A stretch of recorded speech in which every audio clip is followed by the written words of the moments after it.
Hello everyone, how you guys doing today? William and is it Zeke or Zach? Zeke, I don't know. Thank you for the follows. Welcome to the stream. Thank you for being here. Today we're just going to, for those of you who aren't sure what we're doing here, we're going to be talking about our previous episode of our Vampire the Masquerade role play that takes place over on Fenice's stream every Saturday. So we're gonna chat about last week's episode, and I am excited because there was some crazy stuff that happened, and I think it was quite a shock to our cast members. So I'm really excited to dive into today's episode. Let me fix Steve's little name thingy. It's not quite where it needs to be. There we go. I made them a little bit smaller so then hopefully it wouldn't be like all up in our face and stuff. That looks better. All right, so how are you guys doing? I mean, you guys, as in Stephen Mimsy. So far, so good. Looking forward to talking about it tonight. Can't complain. Was just relaxing a little bit in bed. Nice. There was definitely a lot of surprises in the last episode. Yeah, I think so. I think that the stuff that happened wasn't necessarily anything that you guys anticipated happening. I need to turn her up because she was turned down last night too. Not at all. It definitely caught us by surprise. Which is one question we will definitely dive into is what did you find the most surprising? We'll dive into that shortly. Also, for those of you who are joining us, we have a new YouTube channel. So, we know that not everybody can be here with us live, especially during our live sessions that are usually between 5 to 6 hours. That's quite a long time to sit with us live and watch, and we really appreciate those of you who do because it means a lot to us. But we know that not everybody can do that. So we have created a YouTube channel that you guys can subscribe to, and all of our podcast episodes and the live sessions will be posted over there. So if you're unable to come to one of the live sessions, then you can just head over to the YouTube channel, and those videos will be uploaded the morning after we have our live session. Sorry, my brain died. She's not here. She ran to the store, so she'll be here in a minute. She's AFK at the moment. So you can follow our, well, I guess it's not called following, but it's called subscribing over there. And yeah, so everybody head over to the YouTube channel and subscribe over there and support us over there on YouTube. And hopefully in the future, which this is something we're going to discuss today that I'm going to bring up, but I'll just throw it out there right now.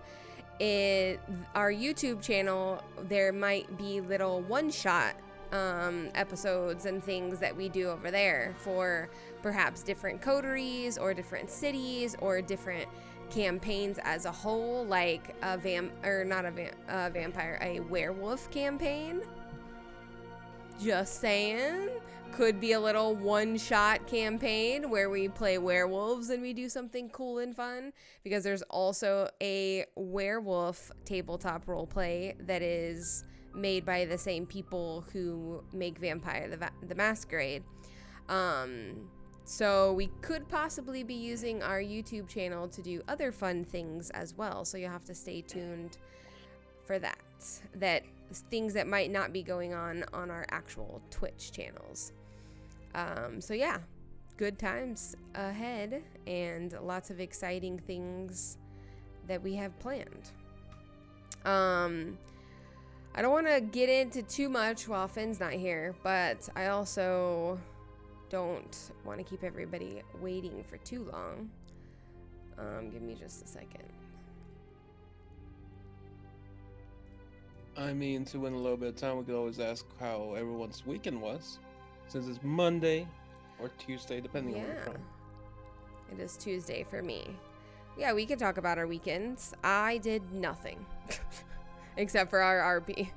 Literally, Saturday, I was like, okay, I need like a chill day, like a true chill day where I do nothing and talk to no one, because I didn't have a lot of energy, and I knew the next day we would be doing our role play, and that requires a lot of energy from me. So all day, there's this new game called The Tenets, and I played that game basically from the time I woke up until I went to bed, and I listened to music and watched YouTube videos and just chilled. And that was my weekend. And then Sunday I did the RP with you guys. What about you guys though? Did you do anything other exciting other than me? I definitely did not. We RP'd on Saturday, and then I ended up staying up planning out the intro. Oh yeah, it's your turn next time. And then I slept and prepared for tonight. Very exciting. Super exciting. We live such exciting lives. You guys don't even know. By the way, Jess, how's the music in comparison to everybody's voices? It's so hard for me to figure that out on my end. I wish it was a better way. Hi, Finn. Welcome. Welcome back. I wish there was a better way for me to like really see the volume levels, but it doesn't. Maybe if I get a different mixer, then it. Music seems quiet. Okay. Turn it up just a bit. I just want to make sure that you can hear everyone's voices over the music. We were talking about our weekends and what we did this weekend. We're learning that we live 17 hours. Really exciting lives. Mm-hmm. Super Very exciting. Super exciting. Yeah. Yeah, totally. I think, apart from the RP for me, I think I pre-ordered Outriders. Okay. She got her contacts. Oh. She totally got her contacts. Calling it right now. She got her contacts. There is a box back there. That's a big box for contacts, I was though. gonna say. No, right? Hey. Oh. So yeah, pre-ordered Outriders and watched Yeah. Attack on Titan. That game looks cool. I'm excited for that game. I didn't pre-order it. I learned my lesson pre-ordering shit with Cyberpunk. Although I love Cyberpunk. right? I absolutely loved every second I played Cyberpunk, so I'm just gonna throw that out there. I just thought that I would love it for a longer time. Yeah. That's what I thought. I thought that it was gonna be like a game I was obsessed with forever. Yeah. But like the obsession wore off as soon as I finished like the main storylines, which I finished in 70 hours, which seems like a lot when you say it like that. But I finished it, and then I didn't care anymore about any of the side quests or anything, and I didn't think that was gonna happen. I thought it would be something that I was gonna be obsessed with forever. I mean, I feel like nowadays I don't think like it's too difficult to get like a single player game like overly excited for one, because it's like you finish it and you're done. Like unless you have like a bigger multiplayer concept to it, which I've heard rumors about something about cyberpunk and open world and stuff Well, like they that. wanted to do something like GTA, like open servers, right? Yeah. But I mean, But- they were already over promising on the actual game without it being like, you know, Yeah. And from what I heard, open they But I mean- actually servers. canceled the multiplayer for Cyberpunk, is what I heard. Yeah. But I I think- think like Go ahead. a lot of people have given a lot of shit to cyberpunk with the bugs and all that, but if you twist that thing, it's actually more the fans that push them, like, come on, release the game to before No, they absolutely. manage to I don't think finish. it's like fault like the developers and like the actual artists and the 3D artists and none of that shit. I don't think it was none of their faults. I think it's like corporate that was like I think pushing. there was a lot of pressure on them to hurry It up. was the higher ups. Yeah. I think there was Yeah. a lot of pressure because there was so much hype. I think that the corporate level people were like, if you don't deliver, these people aren't going to care anymore. You know what I mean? So I think that there was a lot of pressure Which is in so that regard. stupid. It's not like because Yeah. it's such a like a big like project in many other ways. So Yeah. it's just sad to see like the actual artists, the people that are actually making Working really hard. working so hard to then like get this result because they were like, hey, we can't release it. If you guys want to release it, it's going to be a problem. And Yeah. nobody listens. And who at the end gets the shit? Yeah. The people And that I are mean- actually working and breaking their backs like for 60, 70, 80 hours Yeah. work weeks. Like, And I Yep. thought it was a very beautiful game. I liked the storylines. There were some storylines that were lacking. Like, I think my biggest issue is like there wasn't a lot of follow up. Like, once you were done with like a mission story, like a main storyline, even like the relationship storylines, it was just kind of like, okay, you're It was done. over. then what? Now what do I do? You know what I mean? So it was like Yeah. that was where like the hype for me personally kind of fell flat. Is I was like, I thought this was going to be something that would continue and I wouldn't care if the main storylines were finished. Yeah. But I agree. mean, it is what it is, you know. It was, in my opinion, I still think it was a great game. I don't regret purchasing it or hyping it up or anything because I really enjoyed it, even with the few Oh, yeah, bugs no. that I ran into. Like, it was no I'm big deal. still gonna play it. I'm waiting for like at this point like the end of the year's mega sales and then I'll buy it then for PC. Yeah. Yeah, Same. yeah. Like, I think That when it's that's on that- sale. for me, But- honestly, the next game, Context, is incoming. actually the pair that I ordered from Amazon, Oh, they Yeah, finally I- decided to like- show up. they showed up today. Then you because I cancel checked, it. Yeah, and I canceled it this weekend. Okay. Well- Amazon's confused. Get your Because shit Amazon was together. there, it was like your items might be lost. Like here, how to like get a refund. So like I was like, I emailed the company and I was like, well, it didn't show up. It's been like a long ass fucking time. I want my money back. So we'll Give me see. my money. Give me my money. Well, now you have even yeah. more Oh. options. Now I have these, and then I have 3 coming in. I will have all the color contacts possible and imaginable. I'm gonna have to go to CVS or Walgreens and get the little like Things to The keep cases. them. Lids. to keep them fresh. Yeah. Well, I'm excited. let's go ahead and dive into the drama yes, that yes, unfolded yes. over the weekend. So I think we should just start off with our favorite moments. That always seems like a good place to start the conversation. So Also, chat, please, like, if you wanna like tell us your favorite moments, please feel Yes. free to. if you were there, we love this is why also, not just because we like to talk to each other, because we do, but we also are doing this so that anyone that was there with us for the live episode can give us that feedback and have that interaction that we don't get to have Yeah. during the actual session. RP. So We love to hear throw from you. your comments in there, things that surprised you, things that you loved, things that you hated, all that jazz. We want to hear Yeah, it and from you. questions, like spam all the questions, like even if it sounds stupid, ask away, please. Like I know that like there's different people that like joined at different times. Not everybody like caught everything. Not everybody has the time to sit down to watch 5 hours of RP every week. That's why we've got our Also, YouTube. That's why Woo we're woo. going to get our YouTube soon. Actually, it's already up. Yep. We need to just like upload the videos, but I went ahead already and started the collection also on my channel so that all the VODs, no matter if it's been more than a month, they're going to be saved in the collection and people can still access from there as well.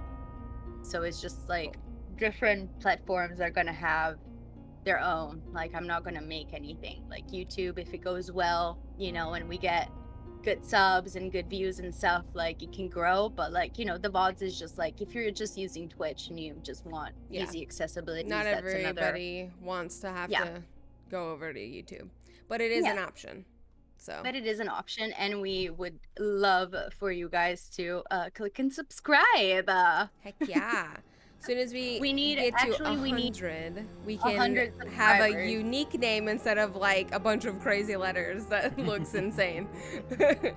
So if we can get to 100 subs, then we can make our YouTube look a little bit more official and nicer looking. Yes. All right, so But that's favorite super exciting. Okay. Favorite moments. Favorite moments. I'll go ahead and start so I can give you guys a few minutes to think. I think my favorite moment was revealing this new,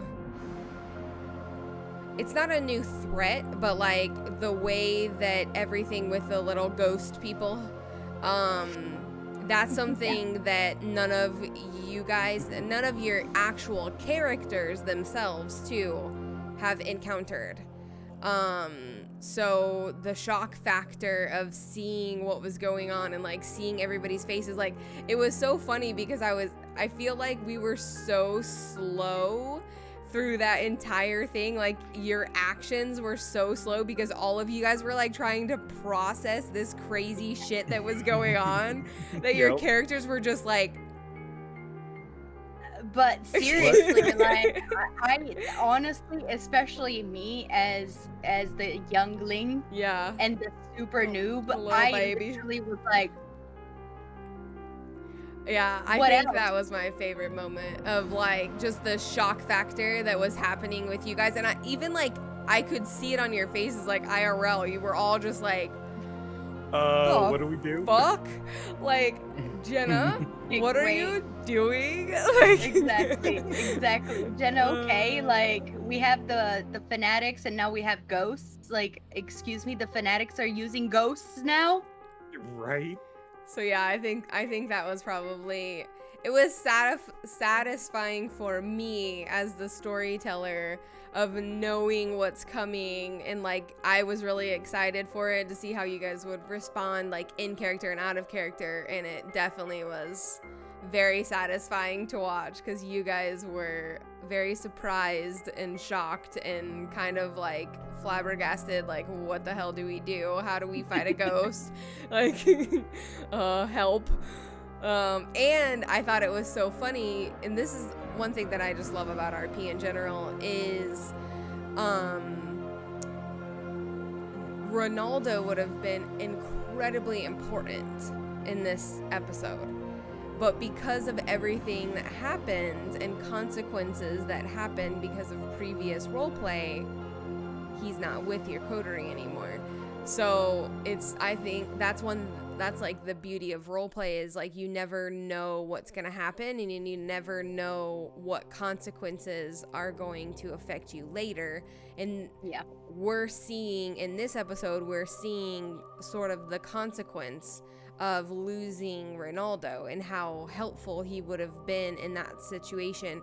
He probably would have known exactly what to do. He probably would have been able to even combat with them to get their little ghostly figure to drop, so then you guys could actually attack them. but because he would have had the knowledge of what was going on and what they were doing. But because he wasn't there and nobody else had the knowledge, then, you know, they sort of got away. And now they're God knows where, doing God knows what to who. So, definitely an interesting thing about roleplay and consequences and how they affect you later on throughout the game. And this is a really good example. 100%. So, what about you, Steve? What was your favorite moment? So there's two. Definitely the ghosts. I was a huge fan of at the beginning when we were all kind of going through that whole bonding moment. Alejandro shooting at Nyx and Sparta trying to like give her a pep talk. I think as far as like character development, that really helped. Yeah. And that was one of my favorite parts.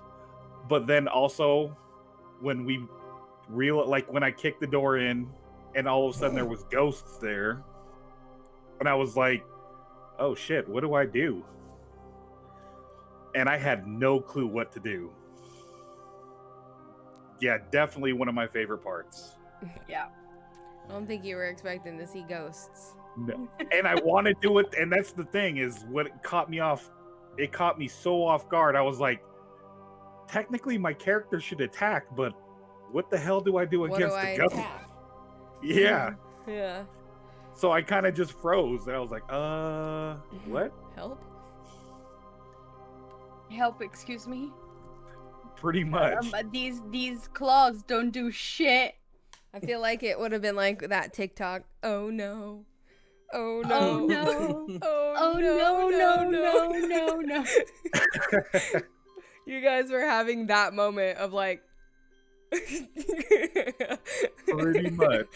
Like the in-game character and me as a player was just like, what? Yeah, what now? What do I do? Is there something on my glasses or in my eye? What is happening? But I would say those are my two favorite moments. Good moments. Okay. Mm-hmm. I'm not sure what's happening. I'm good now. I think it's in my eye. All right, what about you, Fen? Yeah, I mean, I really loved the ghost thing, but like for me it was more of a surprise. Like I liked the moment, but it was more of a surprise, the most surprising moment, obviously.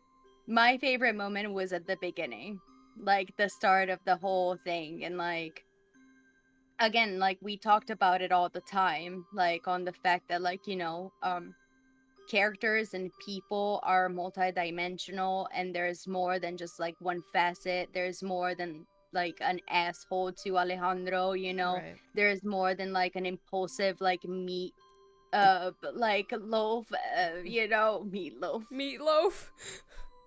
What? Sparta the Meatloaf. Sparta's new It's nickname, official. Meatloaf. All I can hear is But- total eclipse of the heart in the back of my mind right now. What? Meatloaf. That's not meatloaf. That's not No, meatloaf. it's not meat. He does a Meatloaf. cover of it though. Have you seen it? It's fucking Ah, amazing. No, I I have haven't not seen the seen cover. After this episode, you look that up. Meatloaf, Total Yeah. Eclipse of the Heart. I used to I can't. blare that shit in my car when I was in high school, and all of my no, friends were because like, it's "What the like, hell are you what, listening Bonnie, is it Bonnie? Right. Bonnie Is Tyler. it Bonnie? Right. to?" He No. does. It was I Bonnie believe he does Tyler. a cover with her. Ah, okay, Mm. okay. Well, anyway, yeah. Yeah. The very Off beginning topic. with like the whole like, you know, little moment with Colette, and then the little moment with like the daggers and showing it off, and then like the bonding, finally like a moment of bonding with Alejandro and Nyx.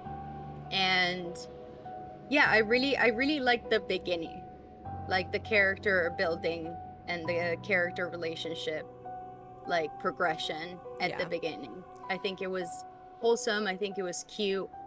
Like it was like, okay, like we have been in this shit together for a second. Let's try to like actually work together now. Let's Right.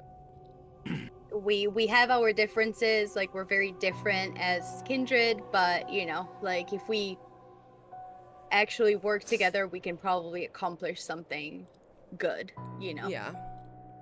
So yeah, that moment was wholesome for me. I love all of the character development stuff, and I like that. Hopefully, you guys feel this way too, but I feel like none of us feel this pressure to like make everything like action focused, and like if we No. spend an hour and a half just chilling at the safe house, talking, doing things like, because literally the first hour and a half was just us at the safe house. Yeah. Yep. Yeah. Like, and it was totally fine. Like, I didn't feel any pressure to progress. Like, and I was hoping No. that you guys didn't, which I It was didn't pick up comfortable. on any cues. But No. that's one thing that I like about our group is it's like not everything has to be super action packed. Not everything has to be this like big, you know, dramatic thing. It can just be them having conversations and getting to know each Well, but other. there and- wouldn't be any beefy moments in the action if there Right. wasn't like a if we didn't good care. layered, exactly. Yeah. Like I at mean- the end of the day, even just getting to know your characters, Jenna, like Mhm. you know, like it brings a lot to our characters too. Mm-hmm. True. But Memzi, you were gonna say something. Yeah, I mean, even animes have fillers, right? It's not always action packed. You have Exactly. easily 3, 4, 5 episodes of fillers Yeah. of just the most random stuff happening. So Yeah, taking it a little bit slow always works.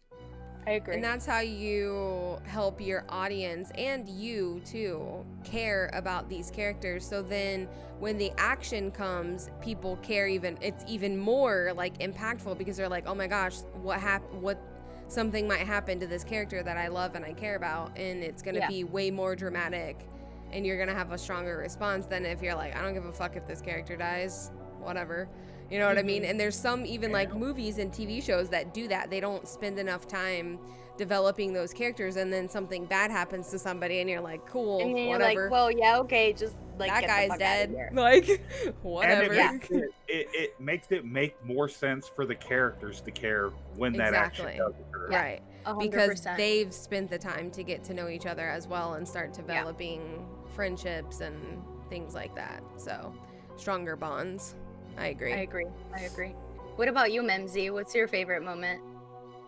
A few actually. Like normally, I'm pretty quiet and pretty like. I think one of them was definitely the beginning.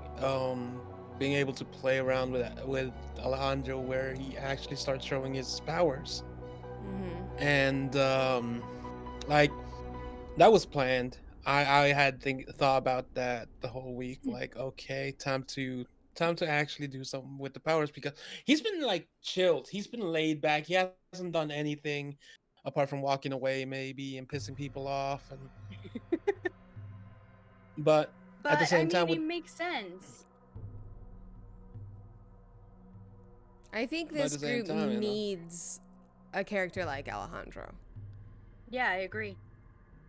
So I think that all of the times where he's pissing people off and saying the wrong things, like even like for instance with Lindsay, when Lindsay made that snide comment and said, "I think some people could learn a thing or two about respect." She was directing that at Alejandro, not Sparta. But Alejandro then turned it and pointed it at Sparta. And Lindsay's just like standing there looking at Alejandro like, "You dumb fool. I was talking about you." But she like wasn't going to press the issue or anything. She just is like but I just thought it was so funny, but it's like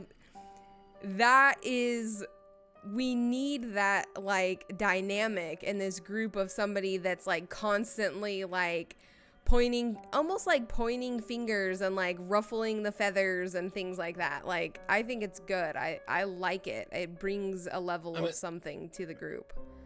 I agree. It's definitely something that's gonna be happening because like Alejandro is a lone wolf, like most brujas. Like, if you're not a bruja, you're like, I'm gonna keep my distance from you. I'm not gonna like embrace you or like fucking cuddle you or anything like that. I'm not gonna do that shit. You're on your own. So the beginning was fun.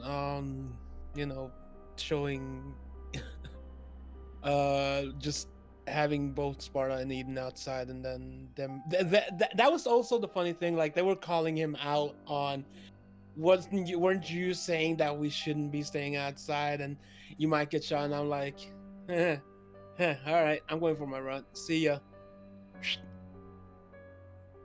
That was the moment. The other one was finding out about the ghosts. And finding out whose tomb that was, and Alejandro proudly like, I didn't fuck up this time.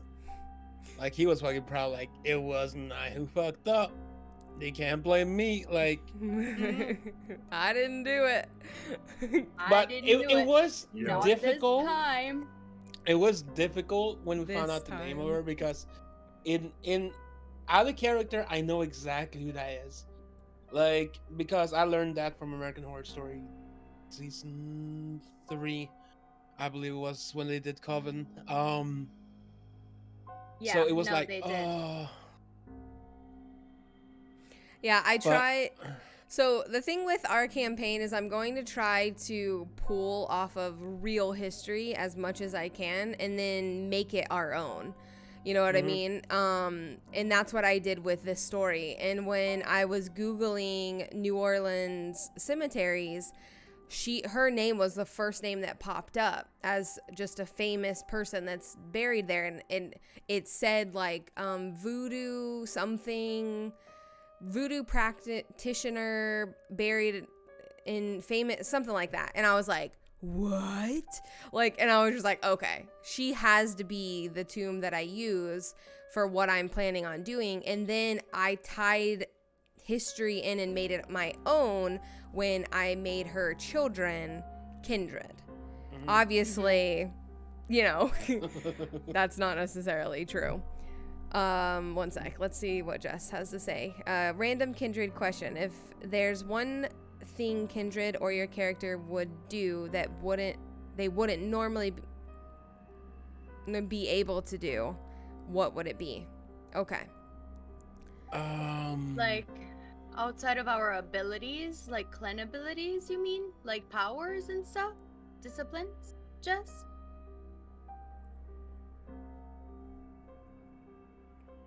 But that's what I did with that woman and her history and everything. And I'm going to continue to do that just because I think that it makes it more fun. It makes our world feel more real.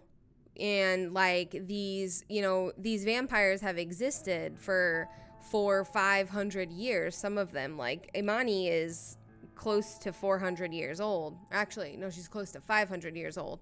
So having her know this person because this person was connected to this like magical, mystical world of voodoo, and having Imani be a friend of her in her human life, like that makes our characters connected to the world and to the history, and then it makes everything feel a little bit more real when we can pull on actual history of the city. Yeah. Okay, like going out in the sun, for example, she says, if anything in general. Like if there's something your character wouldn't normally be able to do, what would you want them to be able to do? I mean, Definitely that they fleetness. normally. What'd you say? Honestly, like, yeah, for me, it just like boils down to like other disciplines because, like, I mean, obviously, it would be nice to like be like a Twilight vampire that Sparkles. the only problem is that they sparkle in the sun, so they can't like they're too beautiful and they sparkle too bright for people and like whatever. Like they don't die, they don't burn, nothing happens to them. That would be very nice. But like as far as like powers, I think it would be nice to have obfuscate. Like my character with obfuscate would be so fucking OP. like so OP. Like I would love to have obfuscate. And obfuscate is like the power, the vampirical power that makes you disappear Mm-hmm. from the human eye. So unless you have the power that my character has, Auspex, you can't see them. You're not going to be Uh, able to identify them. So, yeah, I mean, that would be fantastic. Just like disappearing, for being able to hide in the shadows. Alejandro, it's kind of interesting that question, because if you think of things my character would normally do, he would definitely, he's already out of his comfort zone helping a Toreador.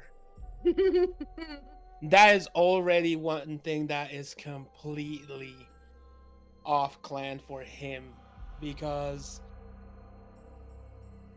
clan base Brujas pretty much tell two clans to go fuck themselves.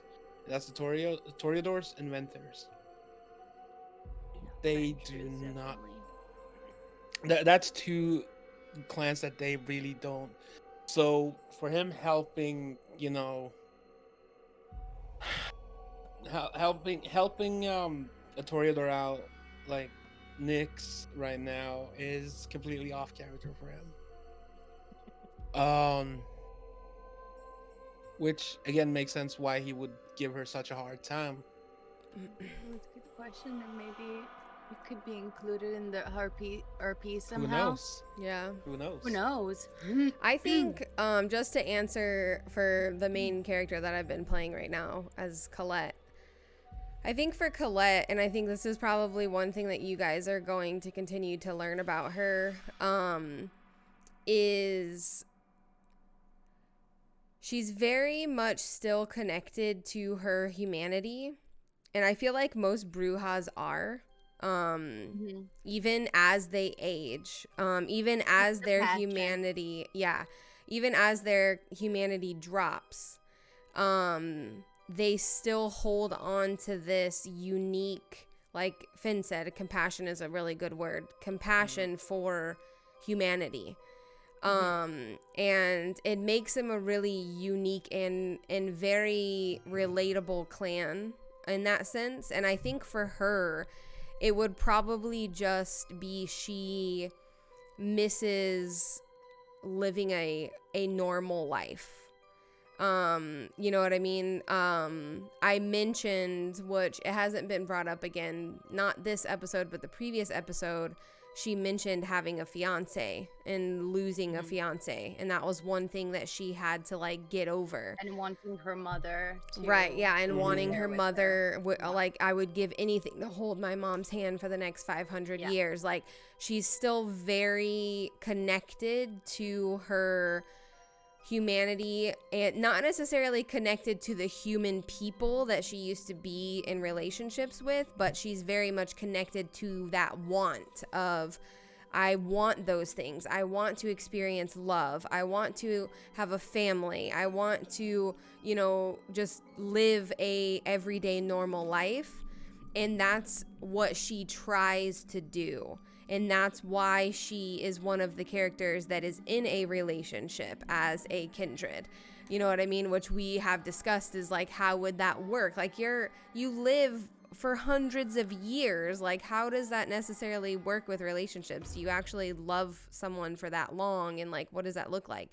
But that's something that she wants so badly that she's willing to step out there and be like, I don't know what the fuck this is going to look like, considering both of us could potentially be alive for like the next 500 years. But this is something that I want because this is something I feel connected to. So for her, I think it would probably be wanting aspects of her human life back and being able to live a more quote unquote normal life and not be as restricted as she is. So things like going out in the sun would probably be something that she would think about and be envious of, because she's like, I wish I could go out and feel the sunlight on my skin and go out on a warm spring day and have a picnic. And like, those are probably things that she misses and she thinks about constantly. because of her want and desire to sort of go back to that life. Obviously, she's accepted who she is and what she's going to be for the rest of her life, but that desire still remains, and that compassion for the human life and wanting to protect it is there for her, definitely. And I think like it shows Alejandro as well, like that Bruja side of the humanity, because like as you guys have probably seen on the costume that I wear a police detective badge on it, which is his past, and he has, you know, pictures of people that he lost in the field, you know, friends, family, things like that. Like the Brujas are probably the most human kindred that you can actually find, that are the most connected to their human Yeah, exactly. well, their humanity, pretty much.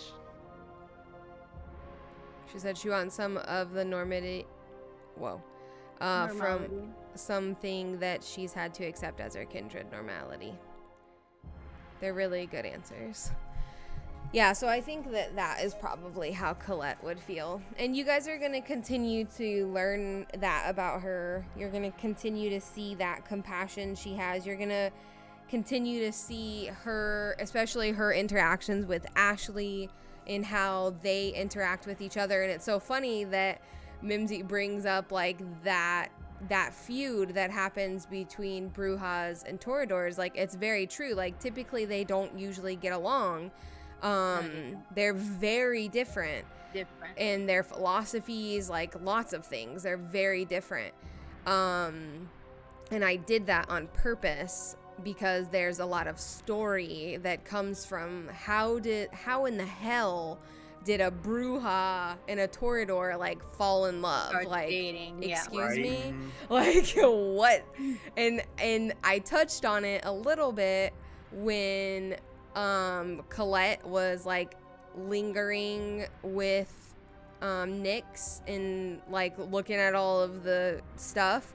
I touched on it when I said like you can tell that she's like really good at like kind of pretending to care and like, you know what I mean? Like that is what she has learned to do with Ashley, but it doesn't come from a place of I don't care and I'm just like trying to be nice and show face. Like she genuinely is trying. Like she's not trying to be rude, and she recognizes the differences between the two and she appreciates the difference. So she's learned to appreciate the difference. Whereas she's putting in the effort. Right. Whereas like Alejandro is constantly annoyed because they're so different.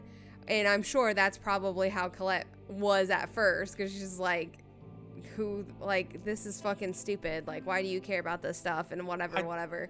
But she's grown, and obviously considering the fact that she's in a relationship, like, and she cares about the things that she cares about, she's going to try and put in the effort to be like, well, I know we're different, but that's something that I can love about you. Which actually brings out the question. Oh my god! It just popped into my head that a question: how would Colette react if the Brujas and the Toreadors went to war with each other? I mean, obviously, I think that would be really hard for her. But another thing you have to think about is the clans. It's very unique. Like, yes, they have their differences and not everybody gets along, but they also realize that they're all the same being. You know what I mean? It's like, you're not the actual enemy here. You know what I mean? So unless something big happens, like things like, I mean, we could dive into the history and the lore of other clans that have fallen away and things like that. But there's like big reasons why those clans have fallen away. And for instance, like you see clans like the Brujas, one of the biggest reasons why the Brujas are kind of like separated in a sense is and same with like gangrels, they don't agree with the Camarilla like 90% of the time. They don't agree with the things that they do. They think that things should be done differently, and that's why we have the Anarchs. And the Anarchs are completely different than Camarilla. The only real law that the Anarchs uphold is to protect the Masquerade. That's it. That's it. All of those other laws that the Camarilla follow, there's 6 of them, 6 traditions. Only one of those traditions, which is keep the Masquerade, is the only one that the Anarchs follow. So most of the time, you're going to see gangrels, you're going to see Nosferatu, you're going to see Brujas. All of those clans usually migrate to Anarch cities because they align more with the politics in those cities. And that's why Camarillas are so strongly run by Ventrus. And usually Toreadors are like, I don't think they really say where they stand politically, just because I don't think it's in their nature. Like, they're just kind of, they can fit in an Anarch or they could fit into a Camarilla. Yeah. Like, it doesn't really matter to them. It really depends on like how open they are and probably like how new they are, because I would think that like a newer Toreador would want to kind of be like, you know, it's whatever, fuck it, like all these rules, fuck this shit. I'm gonna go to an Anarch city and have a little bit more freedom. Exactly. Yeah, exactly. You know, so but like, for example, Ventru, they are usually more Camarilla. Like, that's usually how they would align. Not to say that they can't be Anarch. Like, any of these clans can fall anywhere because at the end of the day, they still have personalities. They're still like people, if you want to call them that. You know what I mean? And also, like, I feel like a full-on war between clans wouldn't happen because there's already a vampirical like war happening. Right. And it was bigger than like a clan dispute. Exactly. It was like a sect dispute. Right. Like, it was a Sabbat. And the Sabbat had like even other things. So like, if really there was a war, it probably would be with like Tzimisce or La Sombra that then are trying to come and cross over to the Camarilla now because they lost.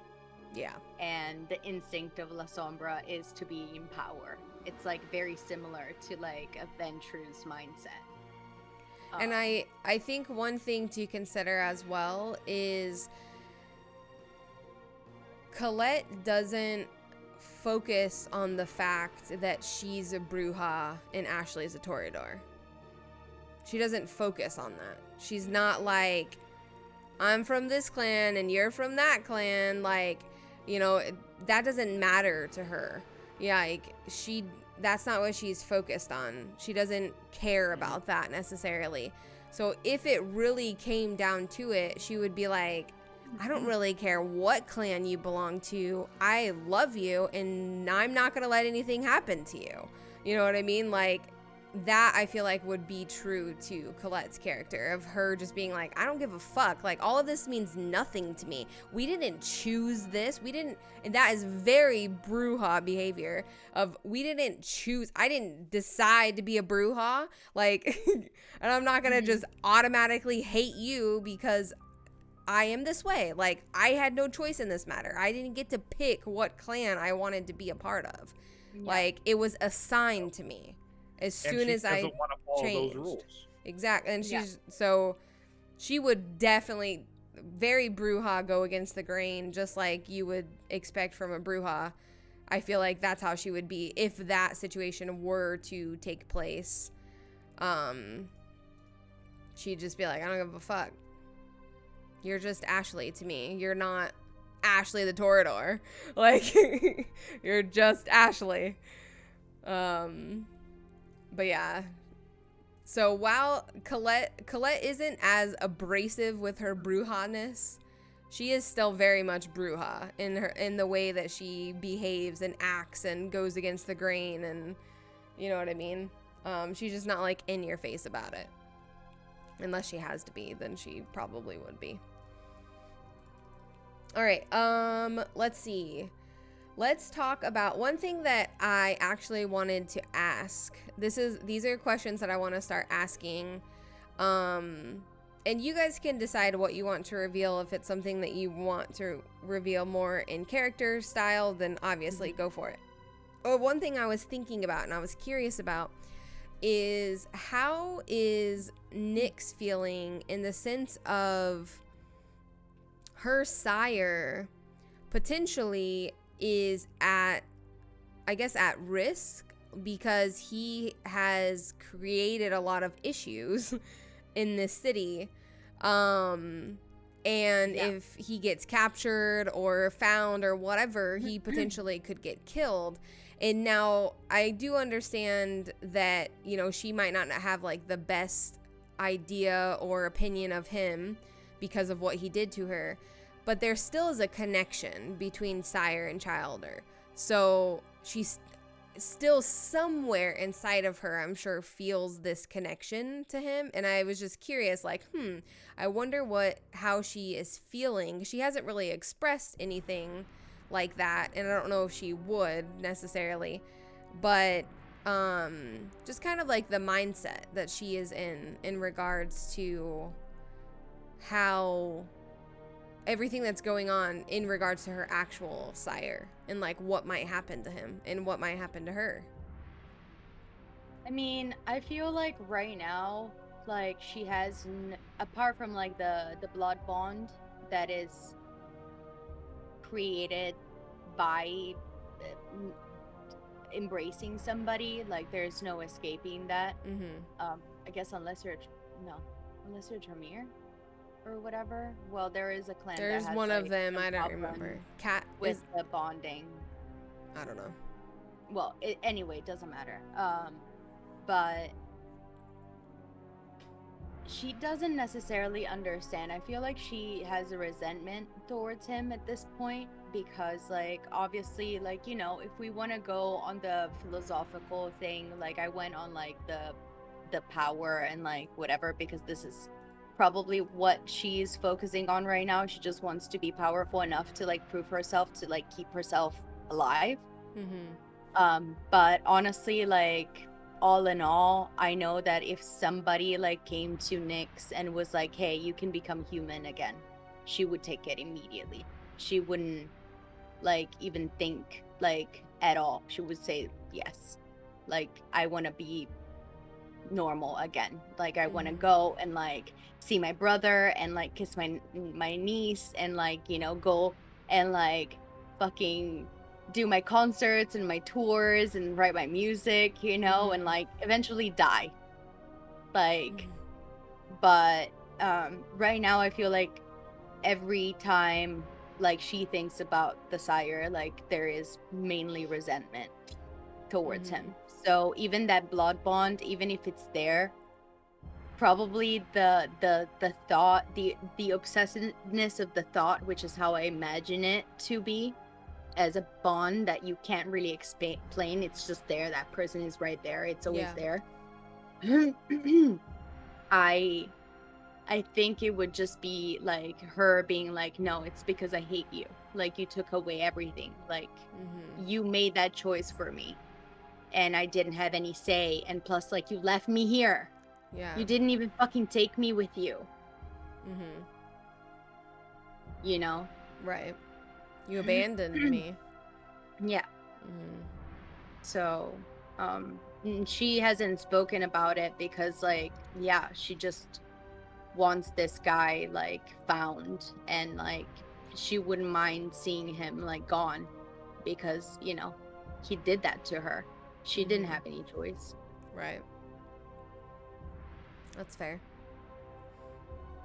I was just curious of, like, I wonder what she's thinking and feeling. And that's one thing that too, like, I don't want us to feel afraid to share the intentions of our characters or the mindsets, because we're not gonna meta and use that information in RP. Like I said, if you feel like it's something that needs to be revealed in character, then obviously, I mean, I feel like do that. if again, like moments like that happen where like, it comes up in conversation, Mm-hmm. like, during the night and like during our RP for a reason or another, like somebody asks her, like she'll answer, Yeah.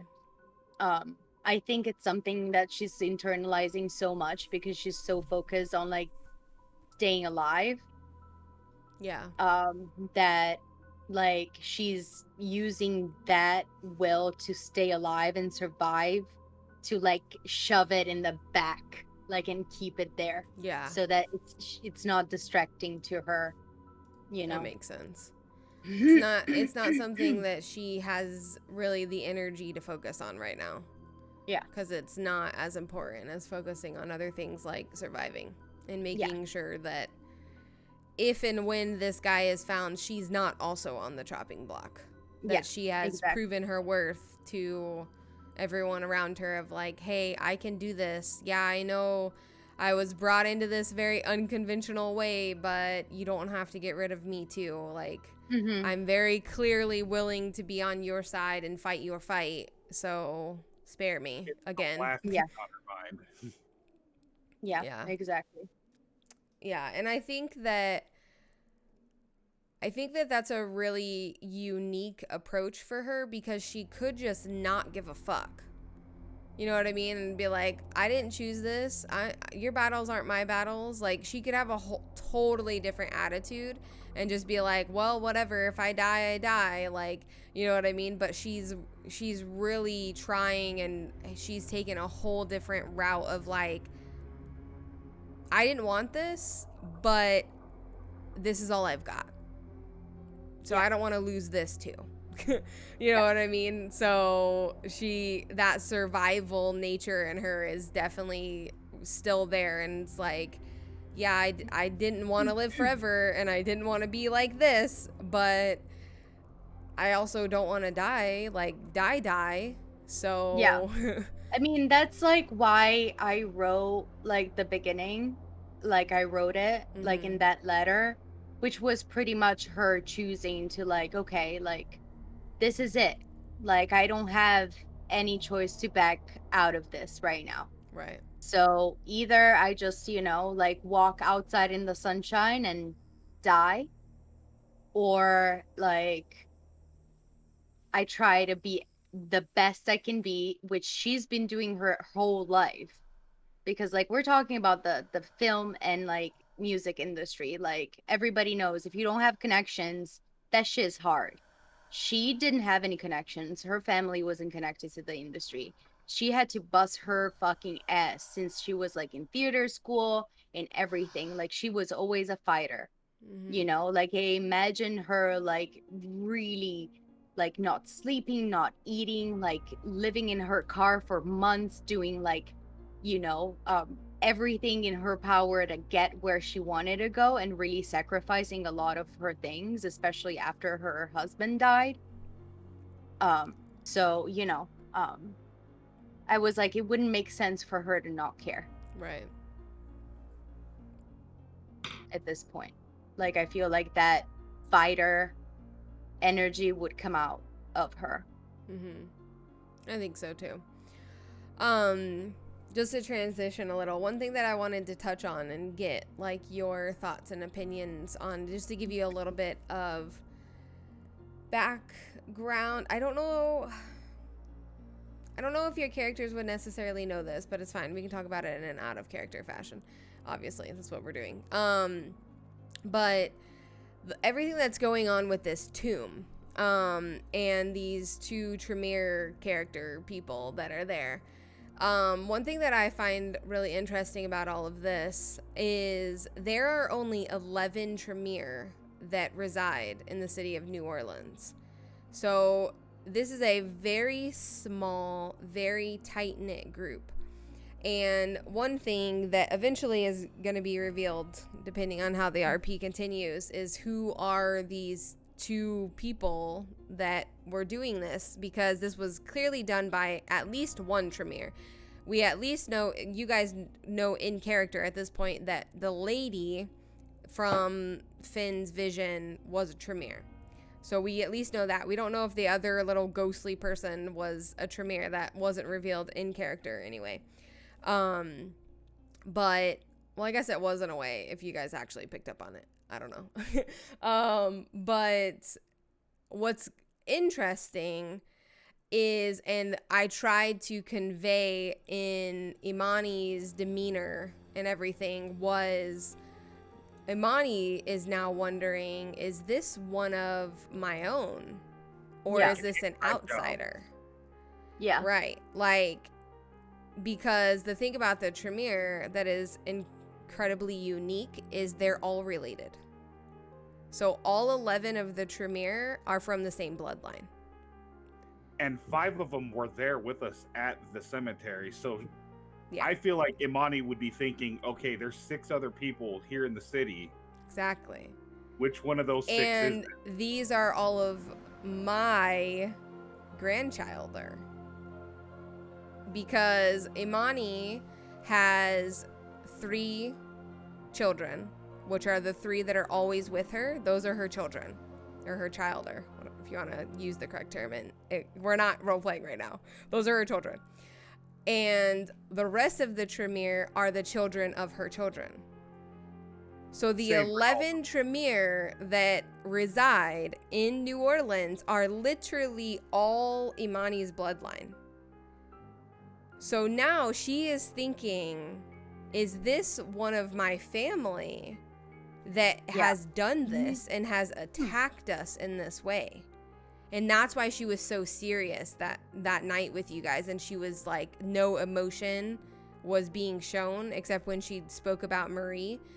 There was like no emotion. She was like stone-faced, really serious, because she's thinking, what in the fuck are my kids and their kids doing? Yeah. Like, because they know that a Tremere did this. They know that this was done by a Tremere. This was either done by an outsider that has snuck their way in under the noses of everybody, which is just as bad, like the fact that an outsider is sneaking in and doing these types of things. But even worse than that could be the potential that this is one of her grandchildren that did this. A betrayal by family. Exactly. So it runs even deeper in that sense of like, holy shit, what is going on here? And did this happen, like she said, right under my nose? And it was a very personal attack with the whole Marie thing. It was whoever these people are either are connected or they just know a lot about these particular vampires, which we'll learn later. But I think that it's really interesting to think about that, because now you're going to start breaking down the politics of these families, because we already know from what Colette said that most of the Ventru in this city are Catalina's bloodline. So this seems to be a trend in this city, that these clans are very tight-knit, and these are like their own little families that are here. Like, you know what I mean? It's not just a bunch of random vampires that showed up and decided to live together. It's family. And that's why you see things that you probably wouldn't see in other cities, like Lindsay and how Lindsay interacted with Imani. And you're starting to learn that this city is incredibly tight-knit. Not just clan-wise, but city-wise too. Like, all of these people really actually care about each other. And they've been living with each other for hundreds of years, most of them. And they're going to fight tooth and nail for each other, no matter what. Doesn't matter if you're a different clan. Like, we're all a family here, kind of thing. And that's kind of how the city is run. But the whole Tremere thing is really interesting. But I was like, I have to make it a Tremere because they're the only ones that can do shit like this. Unless I make it like some other type of like being, or I mean, there are like other clans, but they're not really a part of this campaign. This, whatever you call it. Serendips, what's up? How you doing? Oh, hi, Serendips. What's up, Robert? I was gonna add something else, but I lost my train of thought.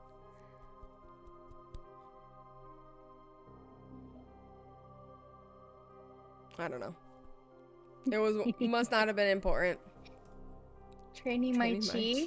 Good. Nice, nice. I dig it. I think it had something to do with the tomb and everything. I was gonna ask a question, but I don't remember. Remember, brain. Brain. Get it together. I don't know. One thing that I did think about though that I'm really enjoying is I really love doing your premonitions. They're so fun. Every time you do it, I'm like, yay. But those are like totally things I can't plan for. Like that's No, just you can't 100% because like improv. yeah, you have to have like a kind of an idea of like, okay, like maybe she would want to use it in this moment and like how will she like take it? Because I've been trying to be like, okay, like it's not that like, she's just starting to dabble in this. So Mhm. like let's be straightforward and be like, okay, like even though she's trying to focus on something, she's actually probably thinking about this. Like this is kind of like the Yeah. main vibe. She's not super trained and refined and Yeah. like knowing Yeah. exactly what to do and think about and Exactly. focus on. Her mind Exactly. is gonna wander. Yeah. Exactly. But yeah, no, I love Auspex. It's funny because when I started playing Vampire the Masquerade, I really Toreadors were probably my least favorite clan. Um I was like, oh, so boring. Like this is like the classic, like bougie, whatever the fuck, like oh, we're better than everybody, like we're the socialites of the kindred society, and like this is kind of what we're about, and like we spend time like in luxury and parties and stuff like that. Yes, it's true, but like toreadors have like they can be so interesting, and it's the same thing that I've come to realize about ventrus as well, because toreadors and ventrus were like honestly my least, like I don't know, enticing. Like I would have rather played a Nosferatu because at least it was a little bit more intriguing just because it's difficult to play. Yeah. I like a challenge. But Auspex, I ended up like really getting to know it because I played Malkavian, and one of the disciplines is also Auspex. So I was like, oh shit, like actually Auspex is pretty useful. Like it's not a useless discipline like I thought at the beginning. Um you can use it all the time and it's perfect. Same for celerity.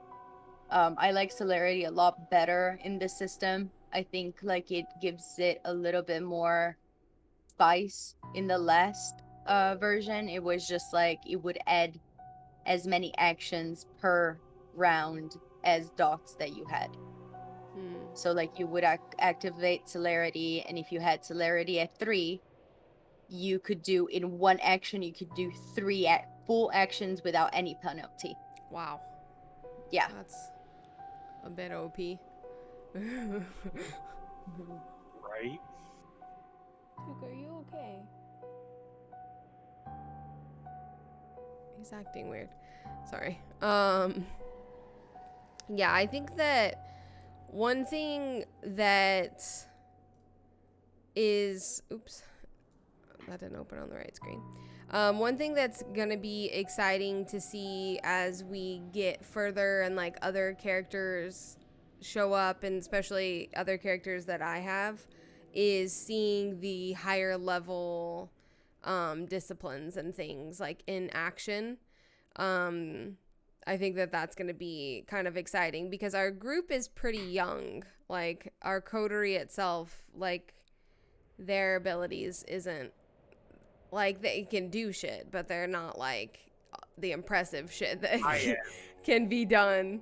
So once we start getting into like more of these more like even like the Galeo sisters like being more involved in things and like seeing what their abilities are and things like that, that's one thing that I'm excited to see in action, like how these characters deal with situations, how they confront threats, like, and use their different abilities and things like that.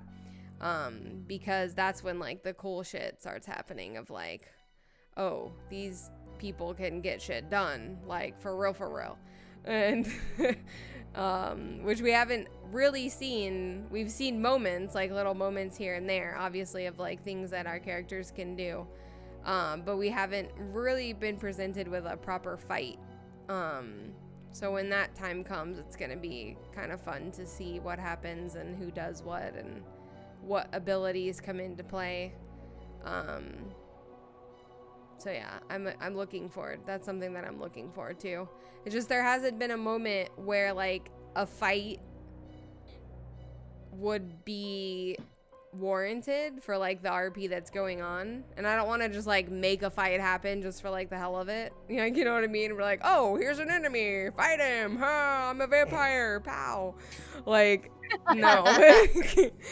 I wanted to have a lot more story than that, not just be like needlessly throwing enemies in there that you guys can fight and show off, which we could do, but it just wouldn't be that fun.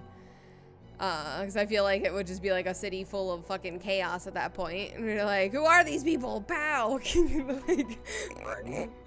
it wouldn't. Yeah, make it sense wouldn't at be. the moment. Yeah, yeah, exactly. it wouldn't be realistic, honestly. But I'm sure there will be an epic moment where there's going to be some good fighting and things happening. I'm excited to see. Is that the day that Sparta will die? Of course. Today's the day. If anybody's gonna Today's the die, day. it's probably gonna be me. I feel like Sparta has a bigger chance of dying because of something random and stupid, not because of an actual fight. Yeah. Yeah, probably. Because he detonated something and blew his head off or something. Like, Touch the button again. Because I feel like in a fight, he would actually hold his own and he would be a lot smarter. Because he knows how to fight. He knows what he's doing when it comes to combat. But it's He just doesn't know how to not push the button. right. Yeah, he doesn't just, know how to like, not touch shiny breathe things. And like think before acting. I love how you, in the last episode, you're like, I'm going to start counting. Like, He's gonna start counting in his head, and I'm like, yeah, thank I was God. like counting under my breath. Oh, God. Yep. It's like, I'm doing what you told me to do, but this is limited. I'm not going to wait that much longer. After I'm done, I'm touching it. Sparta touched the butt. Yep. He did it once again. He did it once again. How do you guys feel, because this is the first time we've done this, how do you guys feel about leaving off in the middle of a night? As a player, I wanted to keep going for sure. But it made sense for the characters just where we were. It would have lasted for at least another 3-4 hours. It made sense. I mean, we were going slow last time. It took its time to get into like heavy action, quote unquote. Yeah. So yeah, it would definitely be 3-4 more hours, which I think At that point, it would have been too much. Yeah. I think like we're doing well at like keeping the RP like taking away like the 30-40 minutes that we take like as total like break time through it. But because like it is like it's like we're playing, but as a viewer, like I mean, you guys. I'm not in and talking. out So after a I'm not while. talking about in the sense of like, oh yeah, we're streaming, we're doing this. Like, I mean, like, because for me, I was like, when we ended the episode, for me, I was like, oh my gosh, like this is stopping all of the feelings that I have as a player. Not to say that those I things won't see. pick up in the next episode, but I'm like, am I gonna feel the same way going into the next episode as I'm feeling right now in what's going on? And which, I mean, I do feel like it can pick right back up, but there was like a disconnect for me of like, oh, that's done, but it's not done. You know what I mean? Like, so I was like, am I gonna have a hard time like reconnecting with everything that was going on and like everything that we were feeling, because like the shock factor is gone. Like everything that happened is not shocking anymore. You know what I mean? Like that feeling is over, and especially after a week, that feeling isn't gonna be the same. So I just thought it was like an interesting feeling for me personally, and I was like, I don't know if I like this. Like I knew we needed to stop, obviously, because like you guys said, there is still a whole lot of things that you guys could do, because it's still pretty early in the night, and it would have taken several hours to get through everything else. But I was just like, I don't know if these feelings that I'm feeling now are going to translate when we go back into the next episode. I see. You know I what agree. mean? Because after that, like after everything that happened in the cemetery, definitely was riding the high of it. And I was still feeling everything. And after we stopped, even just the next day after I started to reflect and think about everything that had happened, I could definitely tell there was a disconnect. And instead of feeling it, I was thinking about it more logically. So, but as far as picking it back up is with the feelings, I could see where that would definitely be difficult. Yeah, that was my only thing. Is I was honestly, like the fact that we could maybe this time around, or if this happens again, because I do agree with that. Like it's hard to like just disconnect and then replug. Like Pam, we're a week in later. medias res, and like we're right in the middle of things, and like we need to be on. Yeah. You know, like it was like minutes 10 minutes ago. before. Yeah. And I think honestly that writing that I did at the beginning of the RP, like last time, like it really helped me like put me in the character. So like we could all like read a little bit, or at least write something for ourselves to or at least write something for ourselves. But like that's a good we could idea. do it, like just read it as we're entering the session, so that we all like can get back go in. back to that, the mindset that our characters would need to be in. Which I do feel like is like a little bit of a responsibility just on yourself of like making sure, because I'm sure this isn't going to be the only time that we have to stop through like the middle of a night, which is totally fine. Like I like going through one night in one episode just because it doesn't leave any big feelings that you have to like reconnect to all of a sudden. But it doesn't, I feel like the more we do it, the more natural it will become, and the easier we'll be able to kind of jump right back into that mindset. I agree. I just thought it was curious for me because it's something that I've never experienced. Like with all of my experience with roleplay, I've never left something right in the middle of it and then, had to wait a week before I started that roleplay again. It's that kind of thing doesn't typically happen in GTA roleplay. Usually you handle whatever you're handling right then and there.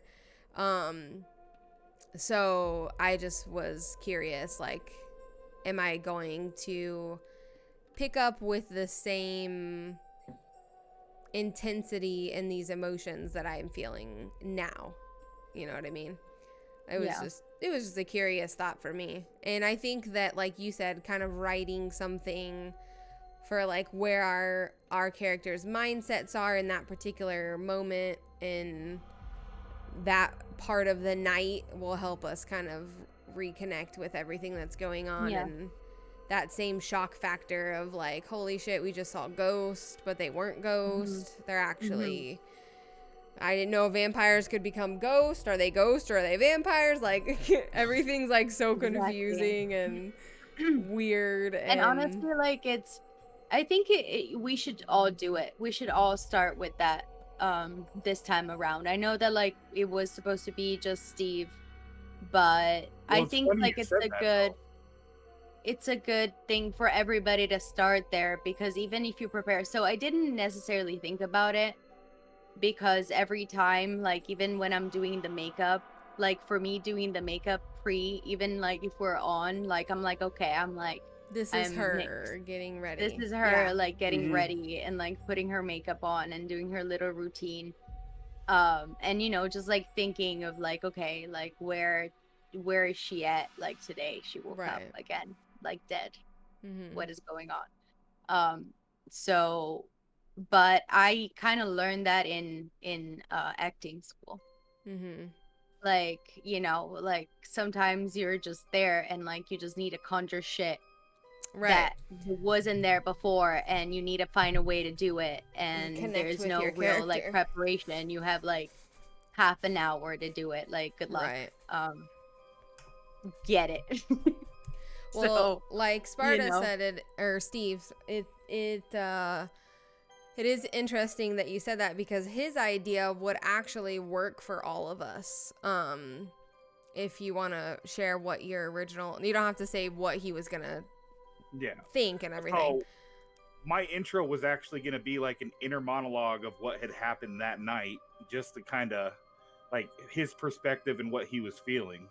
So like what we were gonna do is it was gonna be while, because right now our characters are leaving that cemetery and heading to the other one, and I was like, okay, well we could just do it like he's in the car quietly thinking, and that's potentially what we could do, is like we're all just kind of in the car driving to our next location, and we're all just like thinking to ourselves of like what the fuck is going on. Happened. And it's more of just this like inner monologue like us processing what just happened as we like drive to the next location, which would work if we all want to do a little bit and be like, this is kind of where Colette is and Nyx is and Sparta is and Alejandro, and this is what they're thinking about, and then dive into them arriving at the next location. I like that, and I would love to see what they are focused on. What is the thing, like how are they taking it personally, like in their subjective ways? Mm-hmm. Like how are they reading the situation and what really stuck with them individually? I think that like I'm curious to see that. I already have an idea for Colette, so I'm excited. I say we do that. Yeah, I like that idea. I think for this next episode, since it's a little different and we're not starting out at the beginning of a night, we're driving in the car to where we're going, and everybody's kind of thinking to themselves and processing. It's just quiet in the car. No one's talking. We're all thinking to ourselves for a few minutes as we drive. Yeah. I think that's a cool way to do it. Because like you said, it also gives us a moment to see inside of that character and how did that situation affect that character in that moment. Yeah. And that's something that's super fun to see. I love seeing the intentions and things like that. How do these situations really affect them and their thought process? That stuff's fun for me. That's one thing that I love about roleplay. And it'll give you that different perspective. Right. Yeah. And it's the same thing happened, but it's going to be looked at by so many different eyes and different perspectives. Yeah. What one character thinks is important won't matter to like another one, and exactly. Yeah. And I think that that's one thing with roleplay.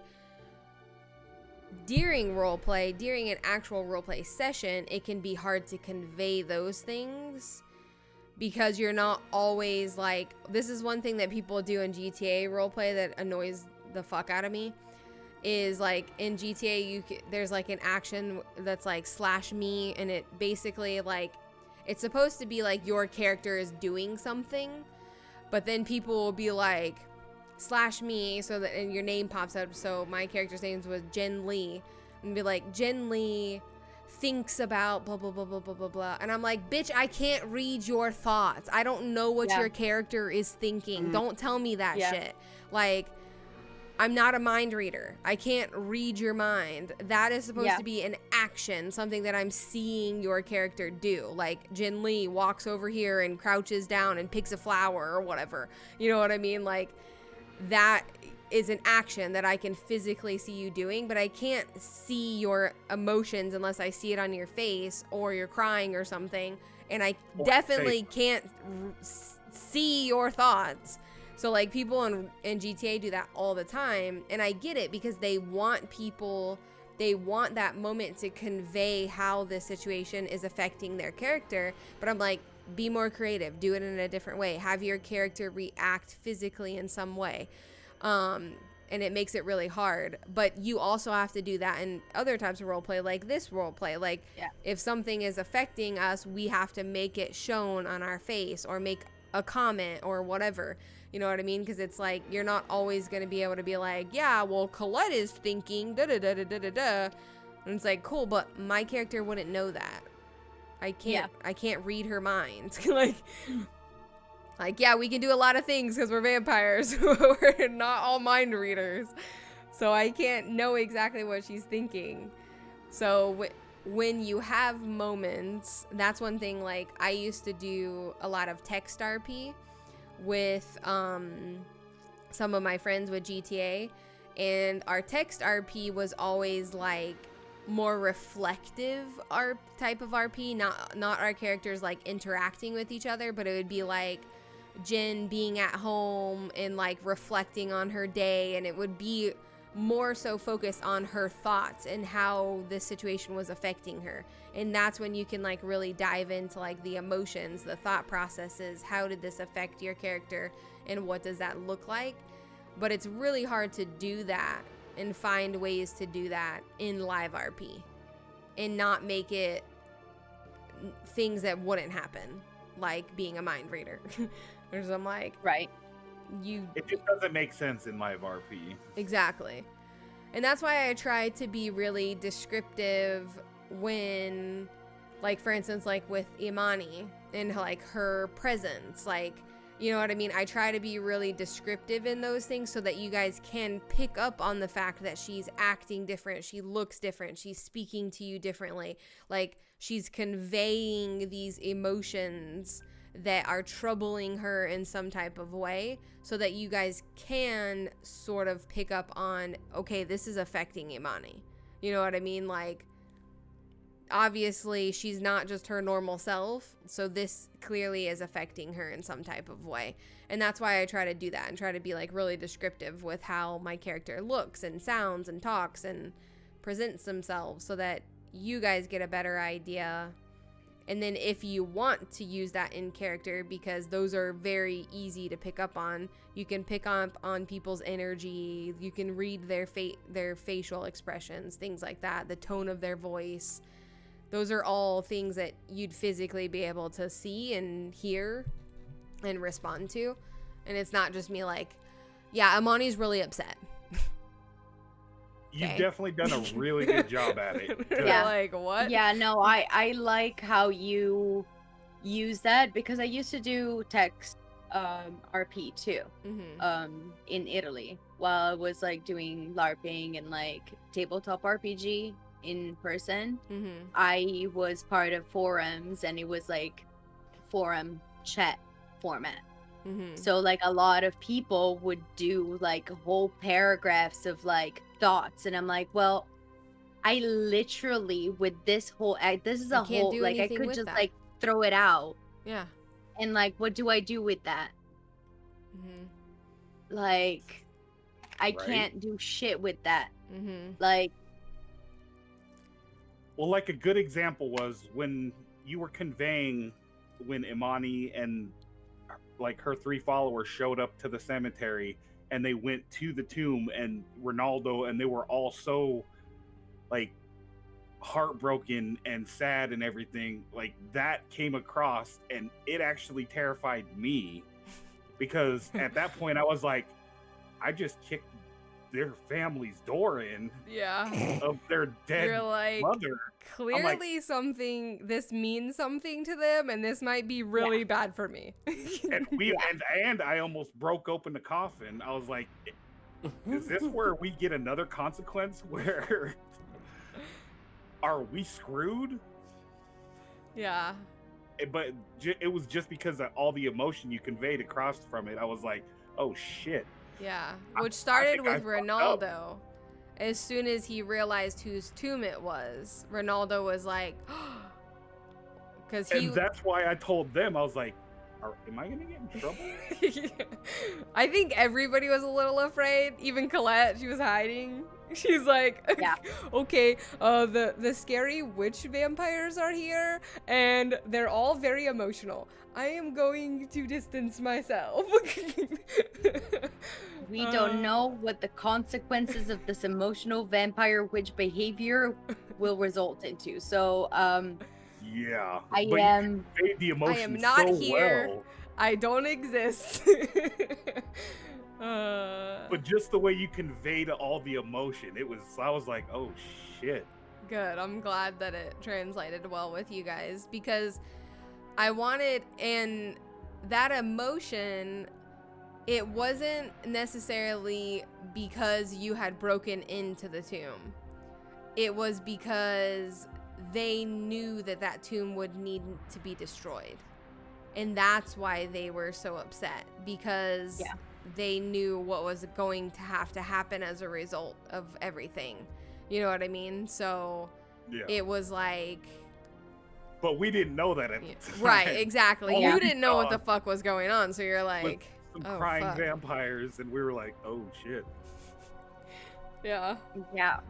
Yeah, that was definitely an intense moment of them showing up and Catherine being really upset about what happened to her mother's tomb. But like you said, you didn't know who it was. You didn't know the connection.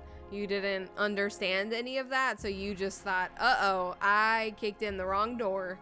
And Amani's already upset with us.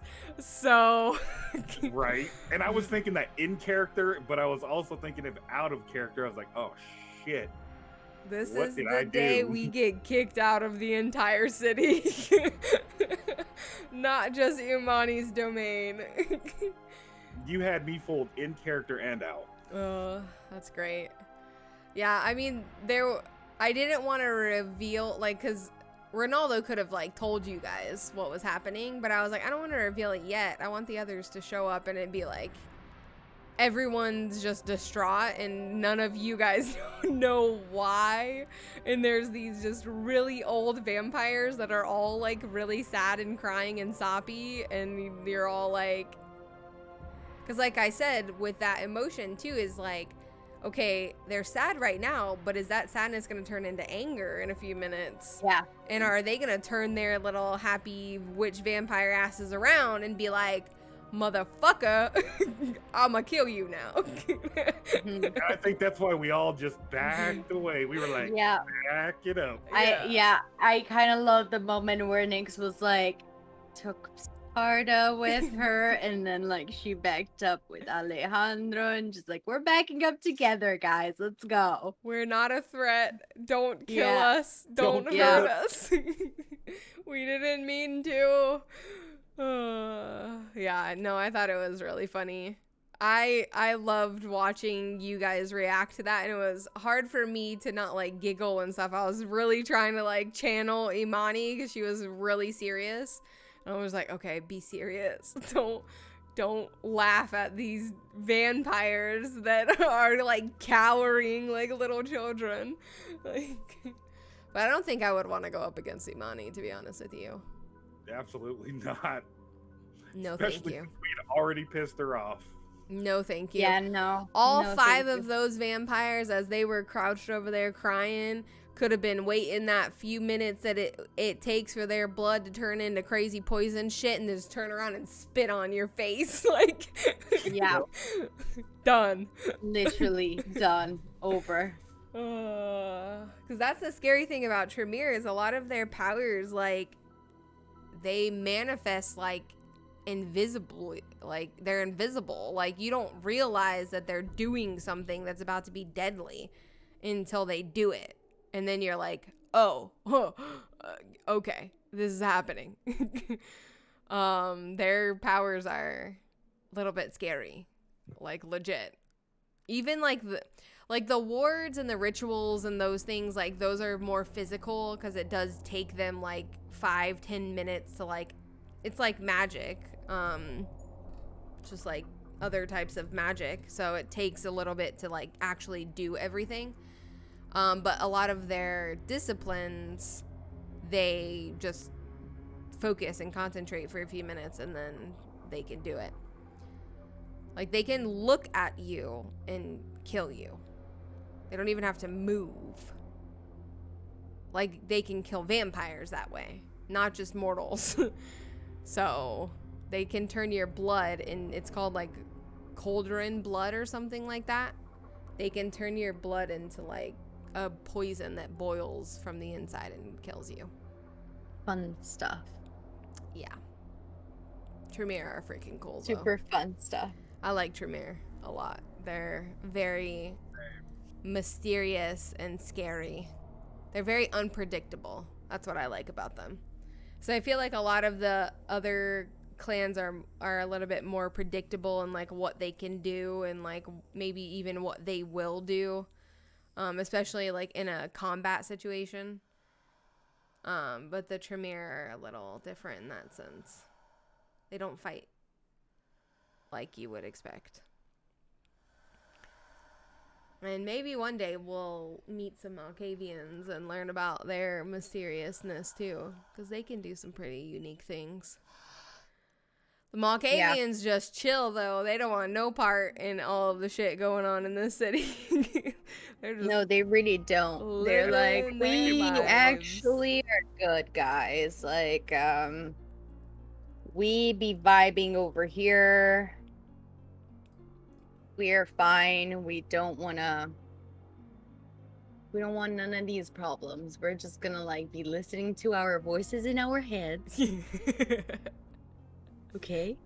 Over here in this corner of the city. You guys do it. And you don't need to bother do. us. And don't bother us. Thank you. And it's funny too because hold on, let me make sure I'm remembering this correctly. Where is this picture? Okay, yeah. So their actual territory is physically not connected. Like I was looking at it. It's kind of like the a river little runs island through. almost. Yeah. The river runs through. Well, there is, like, land on the other side of it that's not on this picture per se, but the Mississippi River runs through the actual connection to the other cities, which I think is really interesting. That if you... Here, I'll just put it up on the screen, too, so that everyone can see what I'm talking about.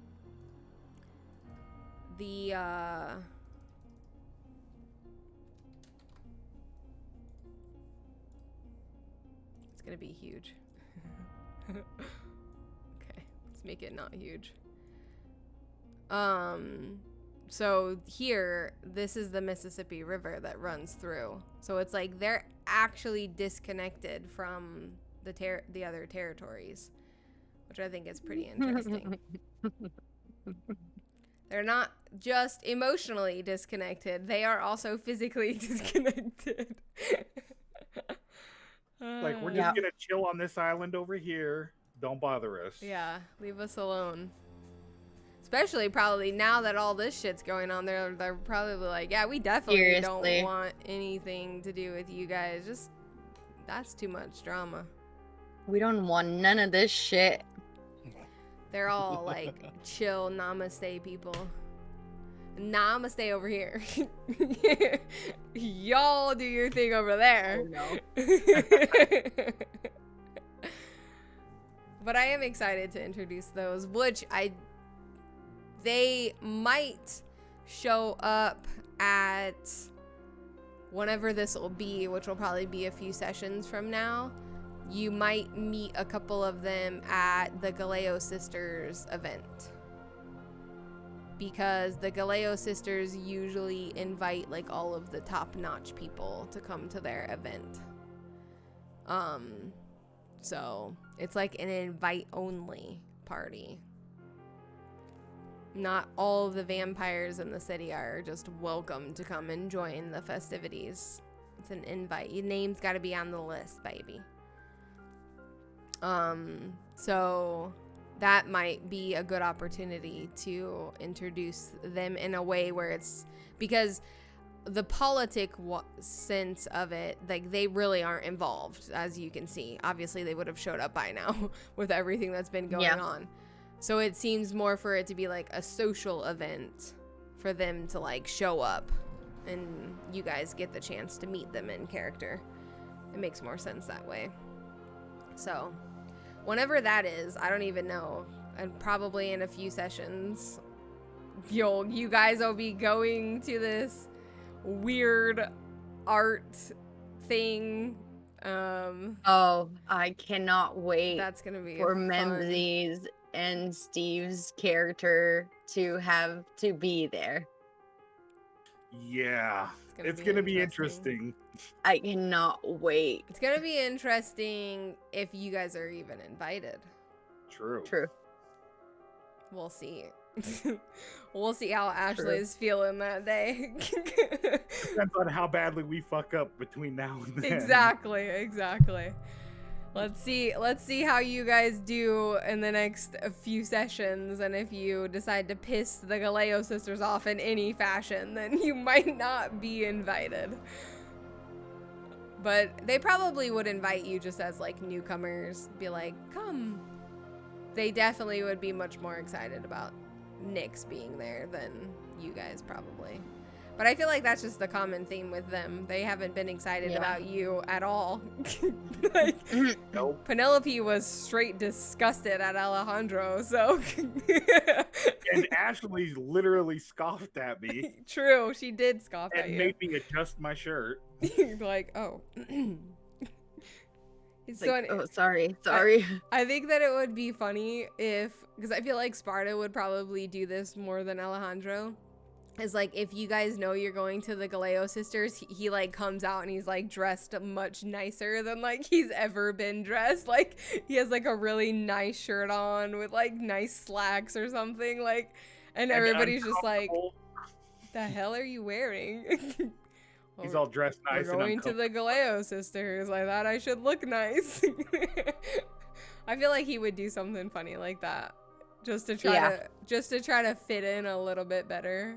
Be like, I want them to like me, but still stick out because clearly uncomfortable.